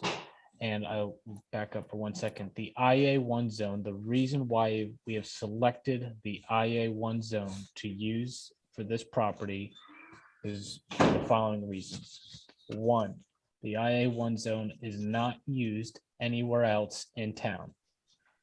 Period. It's not used. So rather than develop an entirely new zone, an entirely new structure, we thought it would be beneficial to use something that's already there and just kind of refurbish it and update it. Two, residential uses are not permitted in industrial zones, and that safeguards us from 830G applications or affordable housing applications. The intent of this area is for business and industrial uses, not for housing. And so we've really tailored our conversation to permit those uses and exclude others that are not necessary. As many of you have already heard, it's public knowledge. Gosh, I'm blanking. Bigelow Tea will be moving in as one of the cornerstone tenants for this area. And I believe the mayor is working on a few other large corporate industrial type uses to fill this area. So we would like to accommodate those uses and prevent others. So I will take it from the top. Existing, there's a permitted use for single-family uses. The zoning subcommittee, and again, we've had conversations with the zoning subcommittee, Fran Tedosio and Tony Panico. And so this should hopefully reflect all of those discussions. The existing permits some residential uses. We would like to exclude those moving forward. This is all staying the same as excluded from the zone. Moving down a little bit, professional offices in a dwelling unit, business office in a home, letting of room or furnishing of board in a dwelling unit. Anything regarding a residential use that is permitted, we are excluding from the zone. Family daycares, group daycares, those will be excluded from the zone and remain so. There was one area that we thought might be applicable, which is group daycares or child daycares when such use is not conducted in a dwelling unit and is situated in and this I need to already correct. I talk about it with Mr. Panico. And in a light industrial or office park zone for the purpose of serving the persons employed within these districts, subject to the additional standards and conditions set forth in section 33. Section 33 is our special exception section. So again, this would permit, again, if you have a couple of big corporations and they want to have a small daycare for their employees, they may do so upon securing approval from this commission via special exception. This line use 7 is for the city of Shelton uses. I would hope we're not going to shoot ourselves in the foot, so we'll leave those as permitted. Line 8 is for buildings, uses, and facilities of the state of Connecticut and federal government. Commissioner Parkins had a question about, does that potentially authorize the state to have an affordable housing application submitted? And the answer I have received from that is maybe. So in light of that, we think it's beneficial to exclude this from the zone. And additionally, this opens up, these uses could be for jails or prisons, and some other uses that I hadn't thought of at the time. But Fran was the one to bring these up. And it seems appropriate to just, if we don't need it, let's play on the safe side for now and leave it out. If we need to add things in later, that's easier to do than to, if it's written as approved or as allowed and someone comes into file, we have to allow them. But if it's exclude and we want to add it in later, that's definitely easier to do. So moving down, safe homes, nurseries, farm-related items are currently excluded and will remain excluded from this zone.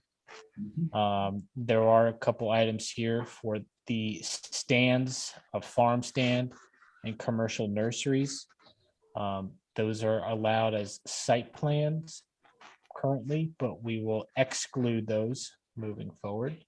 And just as a comparison, these two items next to it, the IA2, IA3, they are excluded in those zones. And so it's a nice uniformity to see this throughout our industrial zones.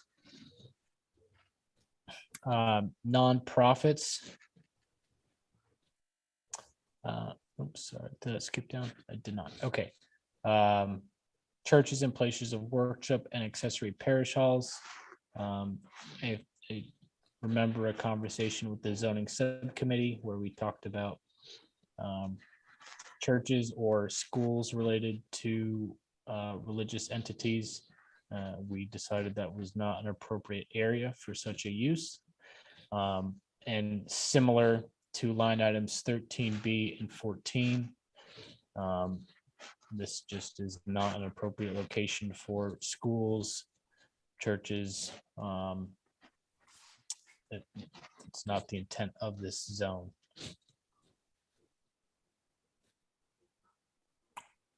Membership clubs and full-service fitness gyms for the general public. Those are not to be included. However, we will maintain that fitness centers as accessory uses may be permitted. So if a facility wants to have a gym on site or a yoga room or whatever it is for their employees, that may be done. Summer camps, boarding stables, and riding schools, those will be excluded from the zone. Commercial kennels will be excluded. Hospitals will be excluded. Public utility substations, building substations, public utilities, we decided to keep those in. Part of the reason being that telephone equipment is frequently acted on by the state siting council, and it's essentially if they do act on it, it gets to go anyway.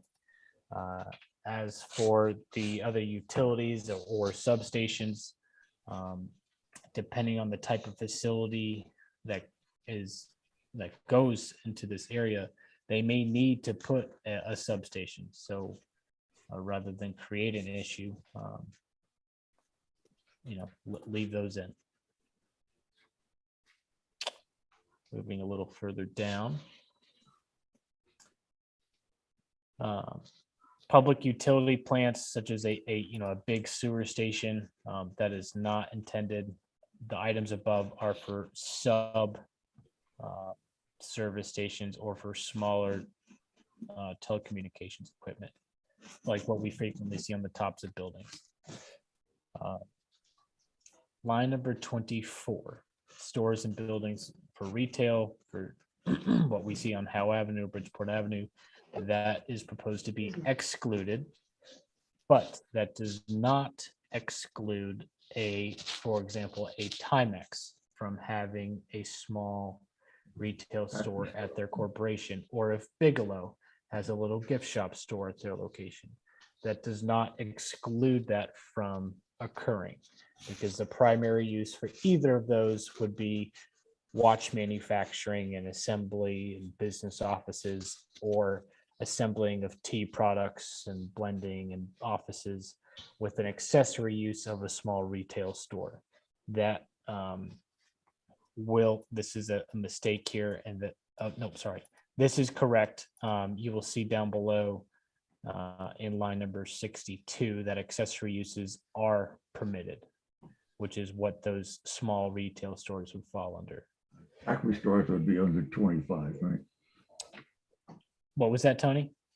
The factory stores would be. Oh, that's right. You're right. 25. I'm sorry. Right. 62 is the other accessory use item.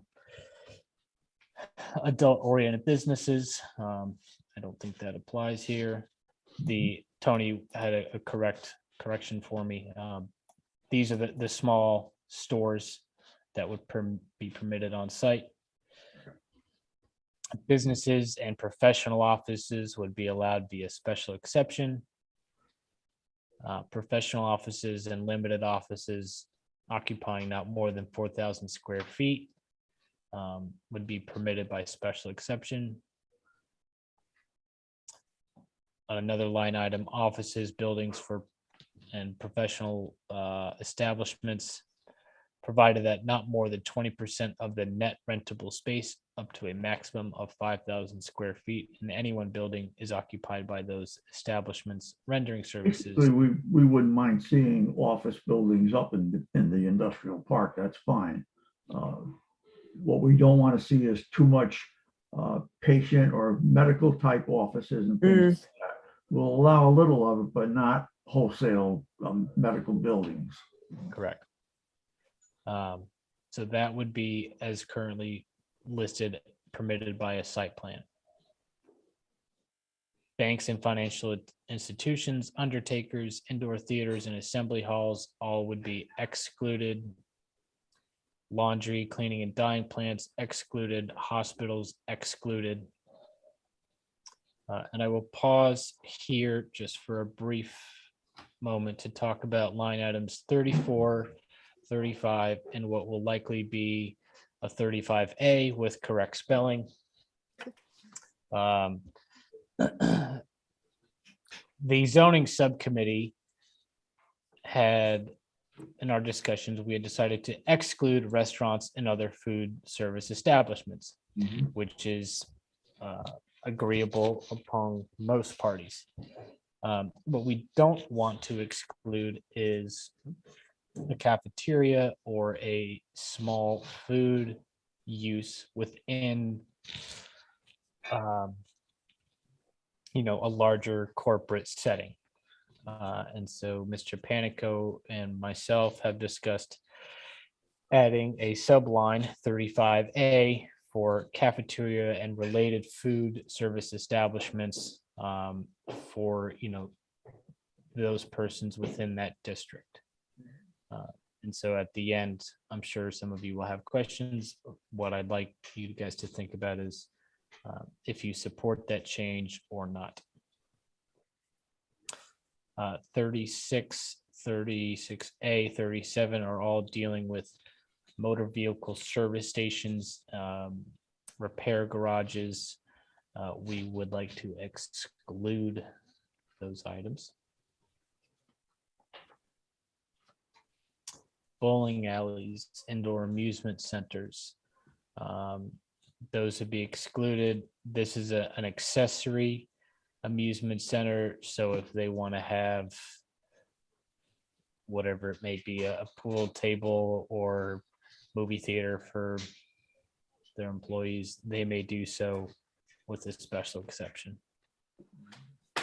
Alex, did you touch on 38? 38. Oh, I did not. Motor vehicle repair garages, including automobile, truck, trailer, farm equipment, when accessory and subsidiary to a permitted use on the premise. That's like a motor yard department for a large industry that does its own truckings. They like to be able to repair their trucks on site. So this would allow them to do it. Like fleets, they're fleets. Yes. Correct. So I will give you a little bit of a sneak peek for a conversation that I've had with a up and coming electric vehicle manufacturing company whose stock has skyrocketed in recent months. They will be before you soon for another location. However, they have asked about this location. And part of their potential use, in addition to their business offices and assembling facilities, could potentially include something such as this. But that's, again, a side note. Let's say we take example for something we have with us.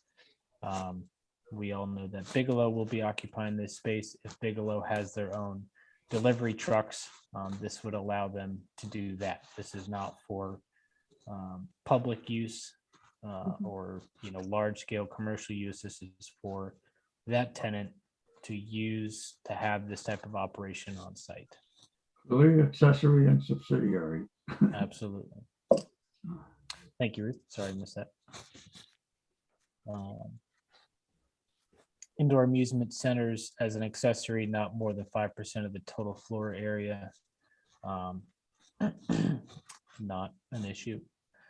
Veterinary hospitals, medical and dental clinics, those are both excluded. And I believe both of those will help cover us from the high intensity medical offices that we're trying to avoid. 42, warehousing and wholesale businesses and accessory warehousing and storage businesses. would be allowed by either a special exception or site plan approval. Self-storage facilities are excluded. Storage of a reasonable quantity of retail merchandise and supplies for the operation of a permitted use being conducted on the same premise. This would be allowed by site plan and would often be in conjunction with something like manufacturing, because they will need supplies and goods to manufacture or assemble whatever it is their business is engaged with. Commercial sale of fuel and petroleum and gas, not permitted. Building contractors and storage yards will not be permitted here. Although I could ask Chris Russo about that. Just a joke. Lumber and building materials, not permitted. Freight materials, trucking businesses and terminals, not permitted. And again, this is for FedEx, USPS, DHL, so on, Amazon, or I don't want to say Amazon, but strictly for a freight and materials trucking business. If someone has, again, Bigelow is shipping out of their facility, which I'm assuming they will be allowed to do that.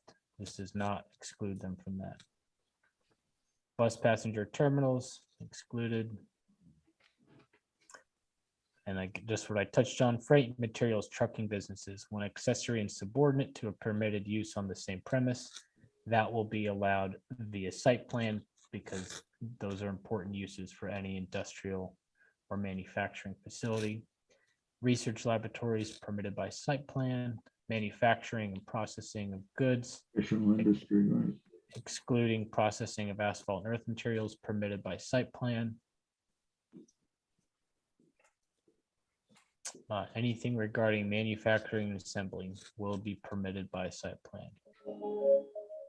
Plants for the processing and distribution of milk and edible dairy products and packaging, distribution of beverages.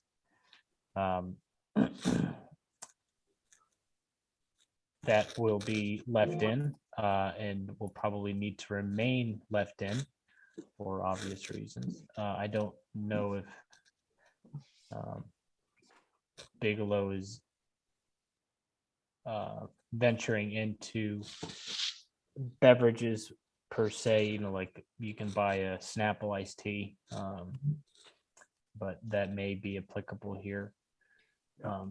Printing and publishing establishments were allowed by special exception, and establishments occupying not more than 5,000 square feet of floor area we had listed as prohibited. And Tony, I know you wanted to talk about this for a minute. Yeah, I'm not sure I understand the rationale between allowing them large scale ones and yet saying you can't have smaller ones. Normally, you can have the bigger one, you can have the smaller one.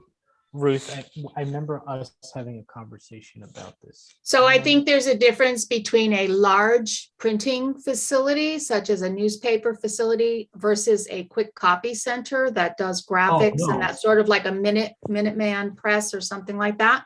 I believe that's what we were talking about. Okay, I would say that a copy center would not fall under that line item. You would say that's retail, Tony? It's not a printing and publishing establishment. I mean, Yeah, I'm not sure why we separated these, to be honest with you. I guess I'm thinking of printing in the old time way, printing presses and stuff like that. Yeah, it's mostly all digital now, but there are still some. I mean, it's really going by the wayside, but there are still some that use, actual ink and Heidelberg presses. So I'm trying to recall. It's been quite a while since we've had the discussion. So we were talking about that it wouldn't be direct retail. Again, we were trying to, I think, not have retail type businesses in this area where it would just be open to the public. Like if you were doing printing for some other customer, not somebody would walk in off the street. Is that what we're getting at? I think so. I'm Ruth, you are correct. That is. Well, what you could do is you could put some qualifying words on 56 saying what it says and put afterwards specifically excluding retail copy centers or something to that effect. Okay. That's, So that we could lean back on something and say, we never intended to allow copy centers. okay. Yeah, like a Kinko's. Yep. Right, That's right. a pretty But straightforward. if somebody solution. wanted to have a 5,000 square foot small custom printing situation where they did wedding announcements or whatever, why not, you know? Well, even Bigelow, I don't know where they do their printing for their packaging and that sort of thing, but that would certainly, we wouldn't want to exclude that sort of cutout in their facility to do that. That's a very good point. Yeah, again, I would, if that came up, I would certainly treat it as Accessory. customary, related to and Right, accessory right. to. So on the same road that the post office annex is on, there is a mailing house there. And I would imagine that they print the materials inside and then collate and put them in envelopes or whatever and get them ready for mass mailings. That would still be permitted in this particular zone. I missed the beginning part of that. I was saying on the same street that the post office annex is on, where we have different industrial, light So like an industrial. Ascom Hasler, Yeah, yeah, right? they have, well, there is a mailing house that's towards the Long Hill Crossroads end of it, and it's a mailing house that they, I'm sure, print things inside, and then they assemble it and get it ready for mass mailing. Would that still be permitted in this particular zone? If the main operation is printing and publishing, Yeah, okay. not necessarily the distribution of it, Right, the sale of it. If that's the main activity, sure, why not? Okay. Right, that's kind of like manufacturing, right? They're Right, producing a mailing It's a piece, unique type of manufacturing. right? So I Okay. would suggest on line 56, so before we leave that, change the X to an S and put qualifying words in the description category of 56, Yep. specifically excluding Retail. copy centers or something like that. Retail to the public. Right. Yep. Right. Okay. We will do that. Okay. Thank you for asking about Change that. to, you want to do it with an S or you want to do it with an E, just to make sure? Yes, I mean, I accept special exceptions, so we'd have to read. Let's go with an E, because Yeah. the main line of printing and publishing is a special exception, so why not this one too? Okay. all right. Painting, woodworking, sheet metal, tire recapping. We would leave that as excluded. That's a very heavy industrial use. We're focusing on kind of more the softer industrial uses. Mhm. Excavation of site work, signs, off-street parking, loading, those would be permitted. And this last item, the zoning committee, we had this item addressed to be excluded, but upon further reading with Mr. Panico, I think, or staff thinks that this should remain as a site plan. And so I'll just carefully kind of read through this text. And if we need to make a modification, we can do so. So accessory uses customary with and incidental to any aforesaid permitted use, which we've talked about a number of minor uses that a large corporation may have. Subject to the securing of a special exception or submission and approval of a site plan if required for such permitted use. And period, potentially, and subject to the following additional standards and conditions applicable in residence districts. There's two different items in there, really, two different thoughts. those subparagraphs A, B, C, and D strictly relate to the residential component. So, because, if we say we're kind of in an issue, if we exclude, if we say accessory uses for off-street parking and private garages are excluded here, and this is for the IA1 zone, it creates a conflict. Because clearly those are accessory uses that Parking of we, more than one commercial vehicle, that would be a problem. yeah, that would be a problem. We need to include those accessory uses.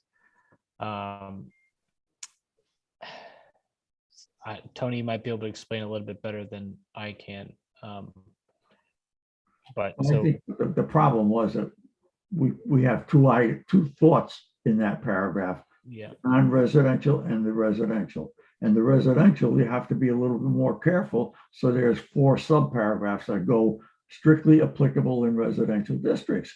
The accessory use has to be on the same lot with the permitted use.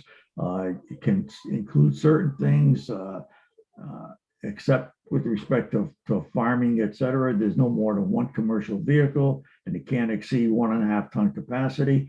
And then the last one, which is the one that came into play when we were wrestling with the GIDA piece, no land in a residence district shall be used for vehicular access to a use permitted only in the commercial, industrial, or light industrial park district. You can't travel through private residential land to get to a non-residential activity. We have that case here? That's the way it is now. But if you take that out, Yeah, but this is a zone that's being dedicated specifically to this parcel, right? yeah, what I'm saying is if you tinker around with changing that, you potentially impact, you won't impact the residential statements, but you will impact the commercial and industrial. But so- there is no residential component to this. What I'm saying, Ruth, is if you made that S into an X, then, can you roll her out just a little bit now? Then accessory uses customary with and incidental to aforesaid permitted uses is not permitted. Well, can't So- you just get rid of all the language below there? I mean, we're not, this If you zone only doesn't dealt with the exist first anywhere else. paragraph- If you only dealt with the first paragraph minus the last line of it, what would you say? Yes or no? Accessory use is customary with and incidental to any aforesaid permitted use, subject to securing of special exception, if required for such permitted use. and then Here, period, we are Period. going to break this Would up. you say, no, you can't do that in this zone? No, I'd say leave the first part of that sentence Okay, and get rid of everything below. so staff will You work can't on, because there, Yeah. that applies in various zones, not just this zone. so So you have, got it, but we yeah. could- yeah. But we could break it into two items, if that correct. makes it clearer. But if that's language that's used in other zones, why do we still have to keep it in this zone? Because the first, I think a better way, we understand your frustration. Don't worry. I was. No, in the I'm same- sorry if I sound, But what Elaine No, says- no. what Elaine Confusion. says is- confusion, thank you. Yes, yep. It Yeah. makes a lot of sense, except that what will you say when you get to this zone? Right. So it makes sense Say to, no, that means you eliminated those. Oh, I see, possibilities across in this zone. across all the, Yeah, I crossed out all of it. Yeah. All right, I got it, okay. but we Okay? can separate it to make it clearer. And so we will do that. It really, it doesn't come up, it's really. Rarely. It's good for staff interpreting it, right? Correct, which meaning me. I think- Now that I know. I think it's. Yeah, safe no, simply- So we got to remember, this is all of Schedule A. but right, Correct. We're trying to amend it to just specific to this Exactly. zone. Right. Yeah. right. So changing the X to S is the proper way to go, I think. So Are we That- okay with that? There's no X here. So accessory uses may include off-street parking spaces and private garages, except that no unregistered motor vehicles or parts of motor vehicles shall be maintained on any lot unless located in an enclosed building.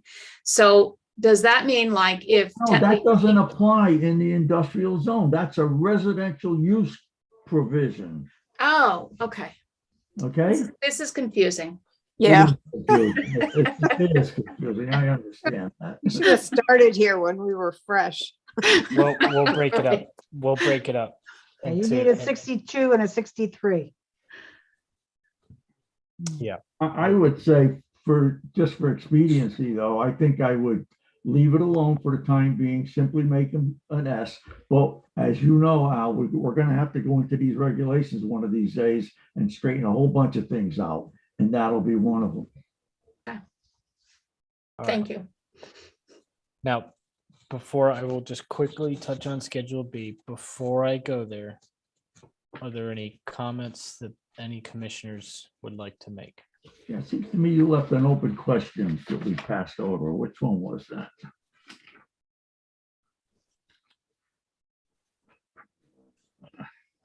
What I Oh, marked. cafeterias? Yes. Yes. Cafeteria. Pardon my spelling. I don't know what I did there. Our commissioners, obviously this is not a vote. Do you agree with where this is headed, or would you say no, we'd like to see something else, or we would like to see this item permitted under 35, which is what you would see for a typical restaurant, sit down service, Well, etc., which is line permitted. 34 definitely should be an X. Correct. I just put a question But mark there to remind 35 myself. is something that's the commission's call. If you want to leave it an X, that's fine, but then we have to have something in there to allow us to permit a large industry to put in the cafeteria. So, for example, just keep in mind, these are the other industrial zones, and this is how we have treated this line item, the restaurants, the sit-down restaurants in those zones, special exception, permitted. I'm sure like a Bigelow Tea for their workers, they would have a cafeteria. I would certainly think so. Mhm. And I would agree, but my experience has been that some of these office buildings that we have in town, they Yeah. have a cafeteria that is an accessory use, so to provide service to the tenants of that building. But they have also been allowed, not by the commission, but by the owner of the building or the leasee, to have fundraisers, to do catering, to do retail, sales to the general public. So I think that's, again, we have to be cognizant and try to control that a little bit. Yeah, but they do catering to outside. They don't do the catering. Oh, they do it to the companies within the building. Is that what you're saying? No, In they the do building, catering. outside the building, Well, They I do. know they do it to certain they basically open tenants a within the restaurant. building. They basically open a restaurant that's open to the public. No, I they mean- don't. But they really Yes, don't. Yeah, they do. Charlie, But they there are really Really, they people that do. advertise- public. I'm not going to name them specifically, but they do. Yeah. Yeah, Yeah, I know what you Commissioner mean. Kelly, there are businesses that advertise on Facebook for takeout to the general public. yeah. So we need a definition for cafeteria. Okay. Because we really, I think, in agreement, we don't want to have We had drafted. Restaurant here. Yep. Open Tony to public. has drafted something, so we will work on that, and we will bring that to the commission at the Tentatively, continuation. we're gonna use language like cafeterias and other food service facilities when clearly subordinate and directly related to the permitted use and operated as an integral part of the principal use Hmm. area. And should we say for the Use the for the employee- convenience of the employees and, Well, that's what we're implying. yeah, better with saying- Sometimes you have to state it. Operated as an integral part of the principal use area. Sometimes need to- implying doesn't quite cut it. yeah. Mr. Panico, do you need to include the word private in there somewhere, that it's a private cafeteria, Or internal. private use? We could say, let's see, it's operate as an integral part of principal use, at the end, comma, excluding excluding sale or excluding service to the general public. How's that? Then if they do it, you can criticize them for it. You know? Mhm. Okay, I mean, virtually all of them do it. Very, very few of these cafeterias are strictly private. But sometimes they'll get carried away, as you've indicated, Ruth. yeah, the last 2 years have been pretty difficult, so they're using whatever means they can to maintain their sales. Let's, I think- I mean, it's supposed to be the landlord's responsibility to monitor it, but, unfortunately, without real, I mean, even though our regs clearly state that it's, for the building use, the tenants within the building, and which is the accessory use, right? Mhm. But these cafeterias will be, I mean, this isn't going to be in an office park setting where you have other offices coming to that cafeteria to dine or whatever, if you will, right? So, Oh, you're actually talking about a lunchroom.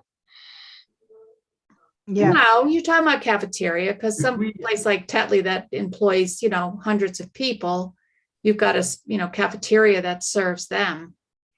But not, It's the strictly that them, though. cafeteria shouldn't be serving other businesses, other area. Oh, no, Right. I agree there, right. If we put down at the end of my definition of my description, specifically excluding services to the general public, that will give you the club, if you need to use it, Mhm. to shut somebody down when they start doing that. Okay, Mhm. Say, that's hey, fair enough. you're not supposed to be doing that. You're in violation. So either Right. stop or we're going to take an action. Yeah, again, this isn't an office park setting, so I don't think it's going to be as widely misused, but I think we need some protection to, if it does become an issue. We all know that Bob Cinto puts them in all of his facilities, and he's very, very loose about letting people come in and sit down and eat. And the difference there, though, Tony, those are PDDs, But all of Corporate Park. They're Mhm. all PDDs and they all allow for food. well, not some of the earlier ones that, I guess we did do a PDD for Cintos, right? Yeah, they're all You're right. PDDs. Yeah, but they're still considered accessory uses Yeah. to the yeah. building, to the tenants. Again, as long as it doesn't get out of hand, it's not the end of the world. It's only. Some of them started having cooking classes. So, Yeah. I mean, that's a public venture. Yeah, if you're doing something like that where you're inviting 20 or 30 people on a regular basis, that's a whole different thing. Right. Um, Then you got to this is- worry about additional parking facilities and the whole 9 yards, you know. Mr. Panico, do we have to worry about any particular use as a commercial kitchen for those that don't have their own setup and they come in and they use an existing setup to produce foodstuffs? Do we have to worry about that? There are people that used to approach me at a former place of employment that had a commercial kitchen, and they wanted to rent it like every Saturday morning to produce items. To prepare food that they can cater out to. Yeah, I guess it's something that could happen. I'm not sure that we will want to bend around and recognize it in our regulations. okay. So could we just say something like for the convenience of its employees? A cafeteria for the convenience of the company's employees? Or something along that line? We can add those words in as well. Yep. You know, we could say cafeteria and other food service facilities for, To serve the employees of the corporation or the company. well, I like your first words, for the convenience Convenience of the employees. of the employees. When clearly subordinate and directly related to the permitted use and operated as an integral part. Yeah, and then at the end, specifically excluding service to the general public. It's kind of wordy for a use line, but Yeah. If that's what it does, we'll do it. I don't have a problem with that. Well, you could put in strictly for the convenience for the employees. Yeah, you could. I mean, that would nail it right down, wouldn't it? Well, no, because then somebody will say, well, yeah, it is strictly for them. But once in a while, we let the public come in. Yeah. I like My employee wants to have a cooking class here. Right. I like both of the components in there. Okay, so we have some direction there. Yep, we'll rewrite that. Can I bring up one line? Yep. 42B, 32. 42B. Yep. Why would that not be permitted in a light industrial zone? What, 32? No, 42 4, self-storage facilities. 34? 42B. I'm sorry. It's okay. Like a cube smart, why would we want to give up You wouldn't want to do that. for light industrial for storage? I'm just asking. It just seems to be a semi-industrial use, so just want to make sure that Warehouse, accessory warehousing and storage. No, the self-storage facilities, Tony. next one down. Self-storage, we have it as an X. Yeah, that just. Yeah, in that's what I was discussions- wondering. It ought to be allowed? I just threw it out as to, No, I don't, we're talking about trying to control the activities that would generate traffic that's not related to the industrial activity. okay. And that's what's happening with a self-store facility. Mhm, People have to go to the industrial park. There's no other reason they're there for except for that. And mhm. all you're doing is adding more traffic and confusion to the park. No jobs. We accommodated and a lot of Right, us no jobs, right. give up valuable industrial space. That's fine. It's just, I like to play devil's advocate because if somebody looks and says, well, that's like an industrial looking building. Yeah, the building may look No, industrial, it's not industrial, it's but economic. the use of it is not. So that It- is the explanation. It's a legal economic development, but it's not an industrial development. Right. Yeah. Yep. So we're okay with leaving it out then, right? Yeah. Okay. Yeah, I just wanted to make sure that everybody realized that. Yep. All right, Mr. Rossetti, what else do you want to talk about tonight? We'll just quickly, were there any other questions or comments for Schedule A before I will take up 2 more minutes and then we'll be done. I have one question. Mr. Kelly? You can have office buildings, correct? And Yes. professional establishments. So suppose on one floor of the office building, you have a bank. Is that okay? Say that No. again. No.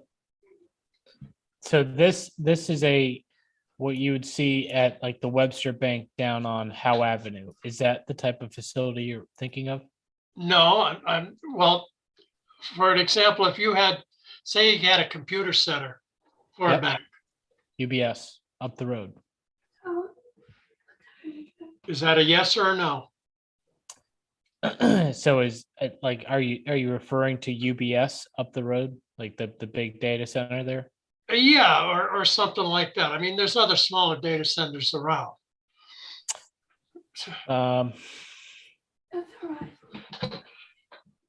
Let me see.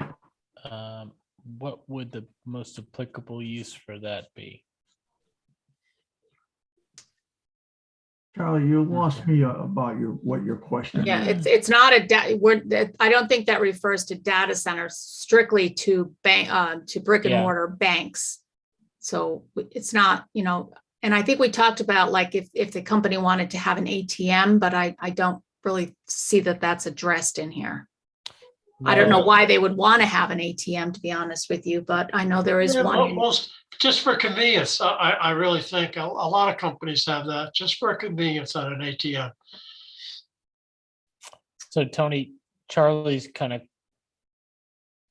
correct me if I'm wrong.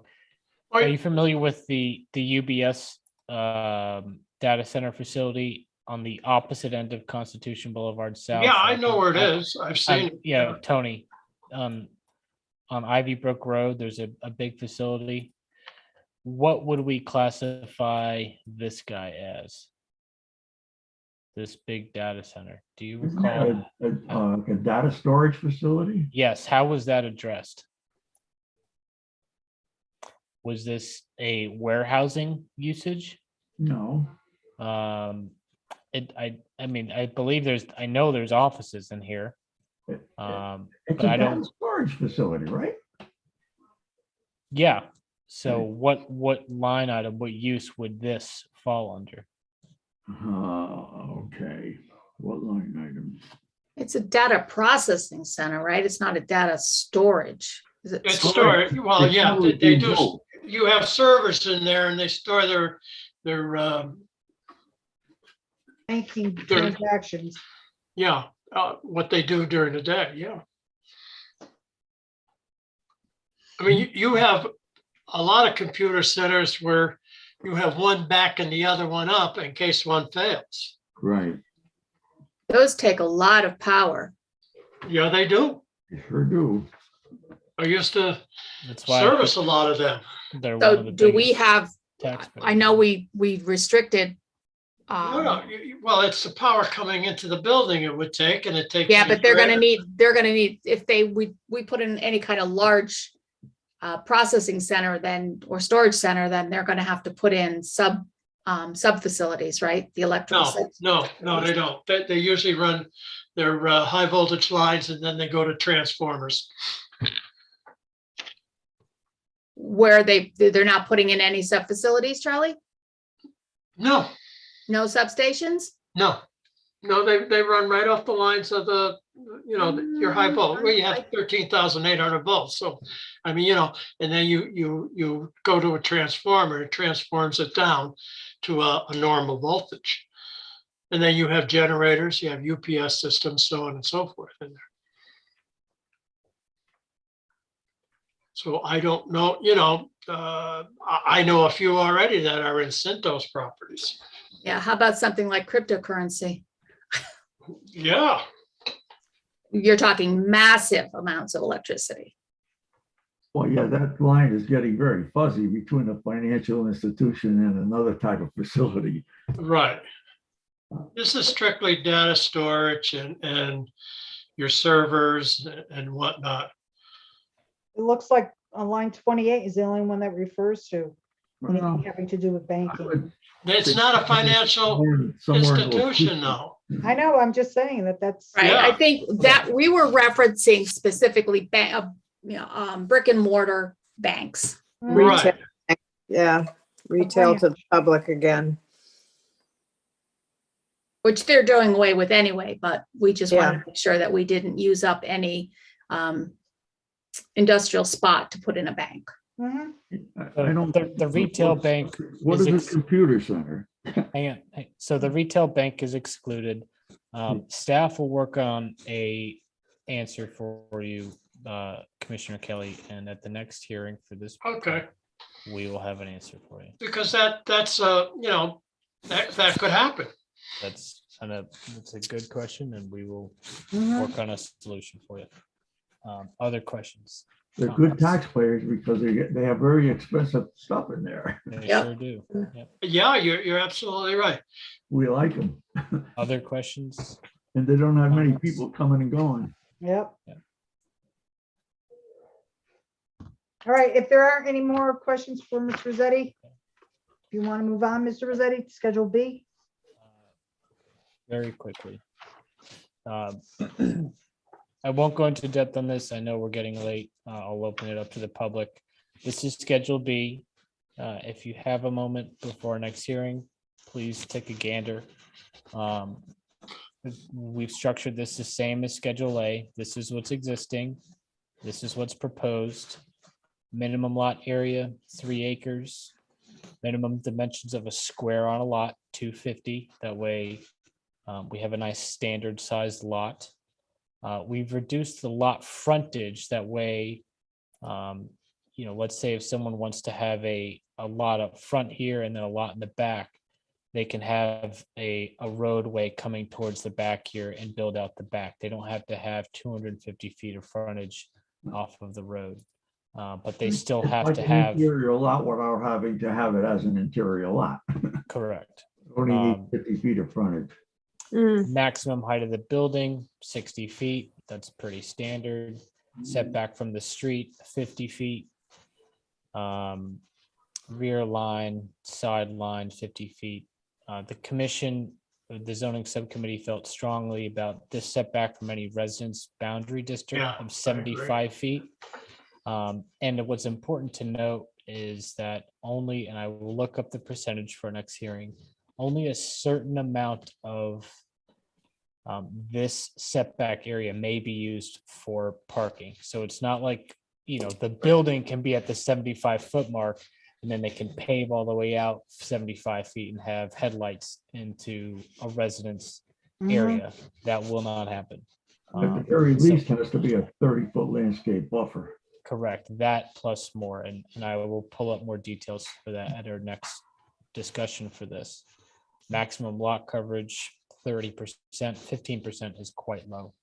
30% is a comparison to the LIP zone, which is what we have on Waterview Drive. Max floor area as a percentage of lot area. We would recommend 90%. The reason for that is if you have lot coverage as a percentage of lot area as 30% and the maximum floor area is 90%, this would allow you to build a 3-story building up to a maximum height of 60 feet. And lines 14, 15, 16, 17 are all essentially not applicable because those uses are not permitted in this zone. So I know I just dashed through that.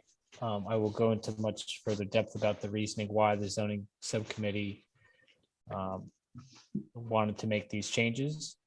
But if there's anything quickly someone would like to shout out. The only thing I wanted to point out, Al, Yep. On the maximum height of the building at 60 feet, we did write a specific provision in the height language that allows them to go to 75 feet for a critical component of their process. Silos. They've got a water tower that has to be higher or some other facility related to their activity that needs to be higher than 60 feet, they can go to 75. Interesting. I think, as I recall our discussions, we wanted to really emphasize protecting the residential neighbors to this site. Absolutely. We're really pretty remote from them. Most of this area is well below the houses up on what's the name of that street? The upper line. Falmouth? No. Okay. And when we first were reviewing this proposal for City Trust, we did an awful lot of work on height and visibility. The commissioners were out there and we looked, and frankly, you're looking over the rooftops of any buildings. So you're not going to find something sticking up into your view. Mhm. The Good to streets point out. behind it, Mr. Panico, are Falmouth and I'm sorry? Bristol Drive. Falmouth is one street behind it, and also Bristol Drive and No, Regent Drive. the one that's closest to it. Regent, The names aren't ringing any bells right now. It's okay. yeah. But in any event, we did a lot of work on it because City Trust had I believe it was a 6 or 7 story building down on the lower part, and they were concerned about it. So rather than looking at heights, we started looking at rooftop elevations because the ground drops away. Mhm. So horizontal view of sight could go right over the top of some of the lower buildings. Is Mhm. it Kings Highway, Tony? Well, no, it wasn't. It was from that Kings Highway. There's a street just parallel to Kings Highway. up It's at the Regent top. Drive, What is it? Regent Drive. Yeah, that might have been it. That might have been it. Yeah. We were concerned because those people had expressed concern, so we were looking at it. We wanted to make sure. Mhm. It took us 10 months to make a decision on that application. I want you to know that. Wow. And I used to kid Chairman Sylvester that a woman can have a baby in less time than it took us to Mm, get that project through. for sure. If we weren't so damn slow, City Trust would have paid for that road by now. Yeah. It would have been bonded. All right, so, Mr. Rossetti, are there any members of the public who wish to speak? You can ask them to raise their hand. Yep. Mr. Harbinson, please identify yourself for the record and. Sure. Good evening, everybody. I'm Thomas Harbinson, 15 Soundcrest Drive. I really do love participating and watching your YouTube considerations for these. It's this is the kind of stuff that the public doesn't normally see when they come out for the not in my backyard situations. But anyway, I just wanted to mention that Alex, the presentation that you had during your meeting, some of the line items were different than what's on the posted website items. For instance, on Schedule A, line 1 and 1C, under proposal, you're showing a permitted in your presentation, but online it shows an X still. I think if you look, there's one that was online, maybe 219, and this was updated. Yes, I did notice that the online version was 219, so Alex is 223. So obviously it's got some more pertinent information. So I'll dispense with showing all the other line items. I will mention that Bigelow Tea in Fairfield does have a cafeteria. I have toured the facility when I was giving them some advice on their solar installations. It's a very nice cafeteria. So I would assume they would do a similar kind of situation here. And in terms of public use, I think it was line 7 in Schedule A. There was a couple of years back when there was a concept being floated on utilizing this property. There was some developers that came up from New Jersey, and all of the boards, inland wetlands, planning and zoning, civil engineering. And so we met at what was then the old intermediate school, now the upper elementary school on Perry Hill.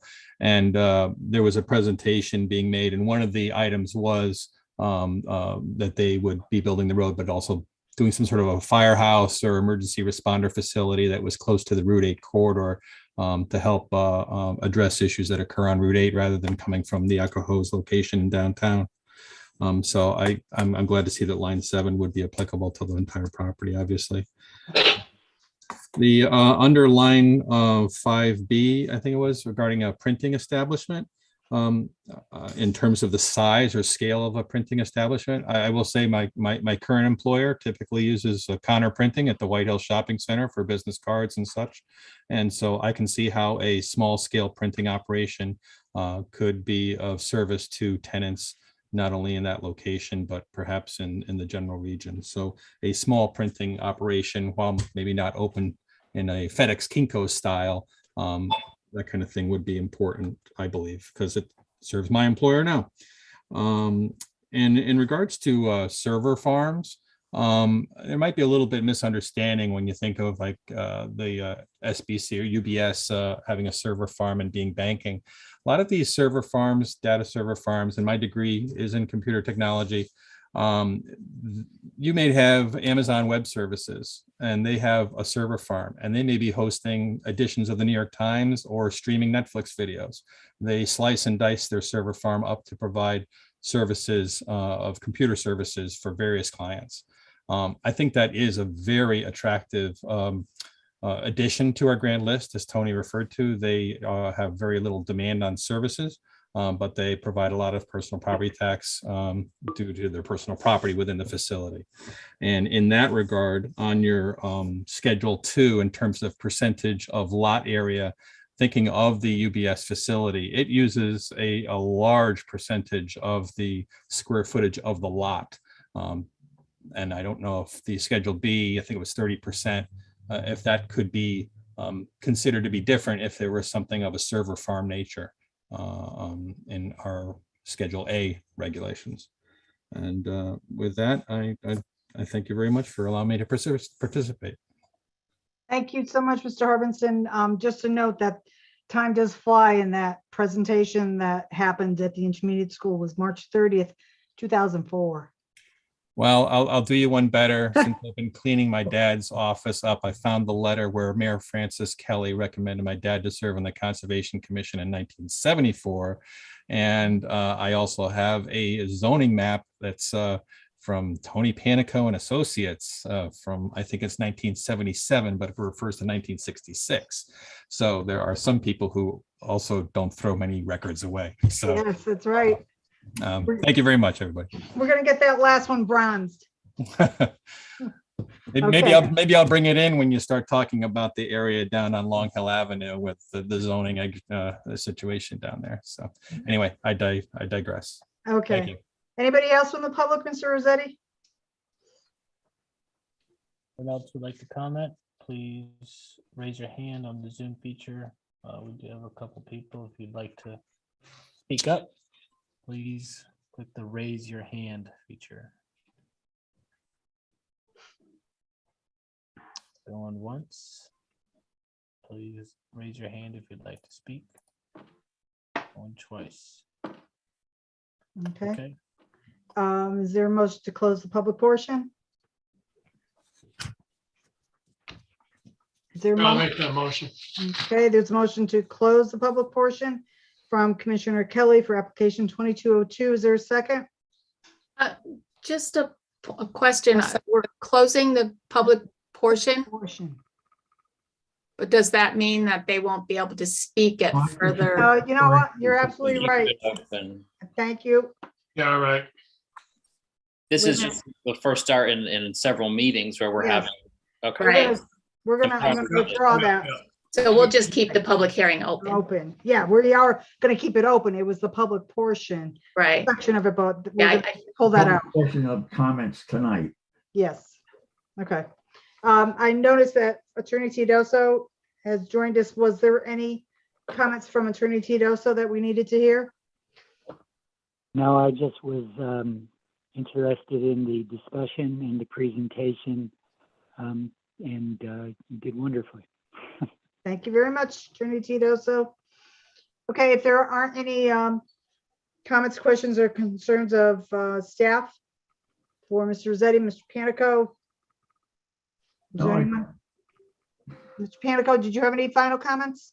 No, Alex and I will still have some more discussions on a couple of things before we sit down together again. Okay. But I think we've made a lot of I would progress. just like to, Commissioner I Amato? would just like to say good job. I just want to say good job to Alex and Tony Mhm. for all their thought and guidance through this very detailed process. Very good. All right, so is there a motion to continue the public hearing for application 2202? Motion. Commissioner Tiki has made the motion. Is there a second? I'll second it. Commissioner Laskos has made a second. I'll do a roll call. Commissioner Kelly? Do we have to rescind the other motion? I withdrew it. Okay, We never even got to. okay. Nope, Aye, nobody made the motion. Motion.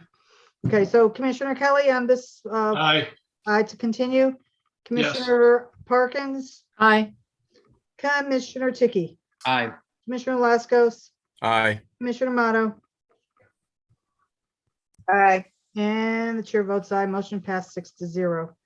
Okay, the last item on the agenda talks about minutes available for review from February 16th. I don't believe they're on there yet. And tell you the truth, I think it would be best to pass on item B under other business, minutes for approval, February 8th, 2022. I wanted to check with the recording secretary as to a couple of the items that were in there. So I would like to pass on doing any approvals tonight on that. Agreed. Okay, so seeing that there's no other item on the agenda, the chair declares tonight's meeting to adjourn as of 8:42 p.m. Good night, everyone. Good night. Good All night. right.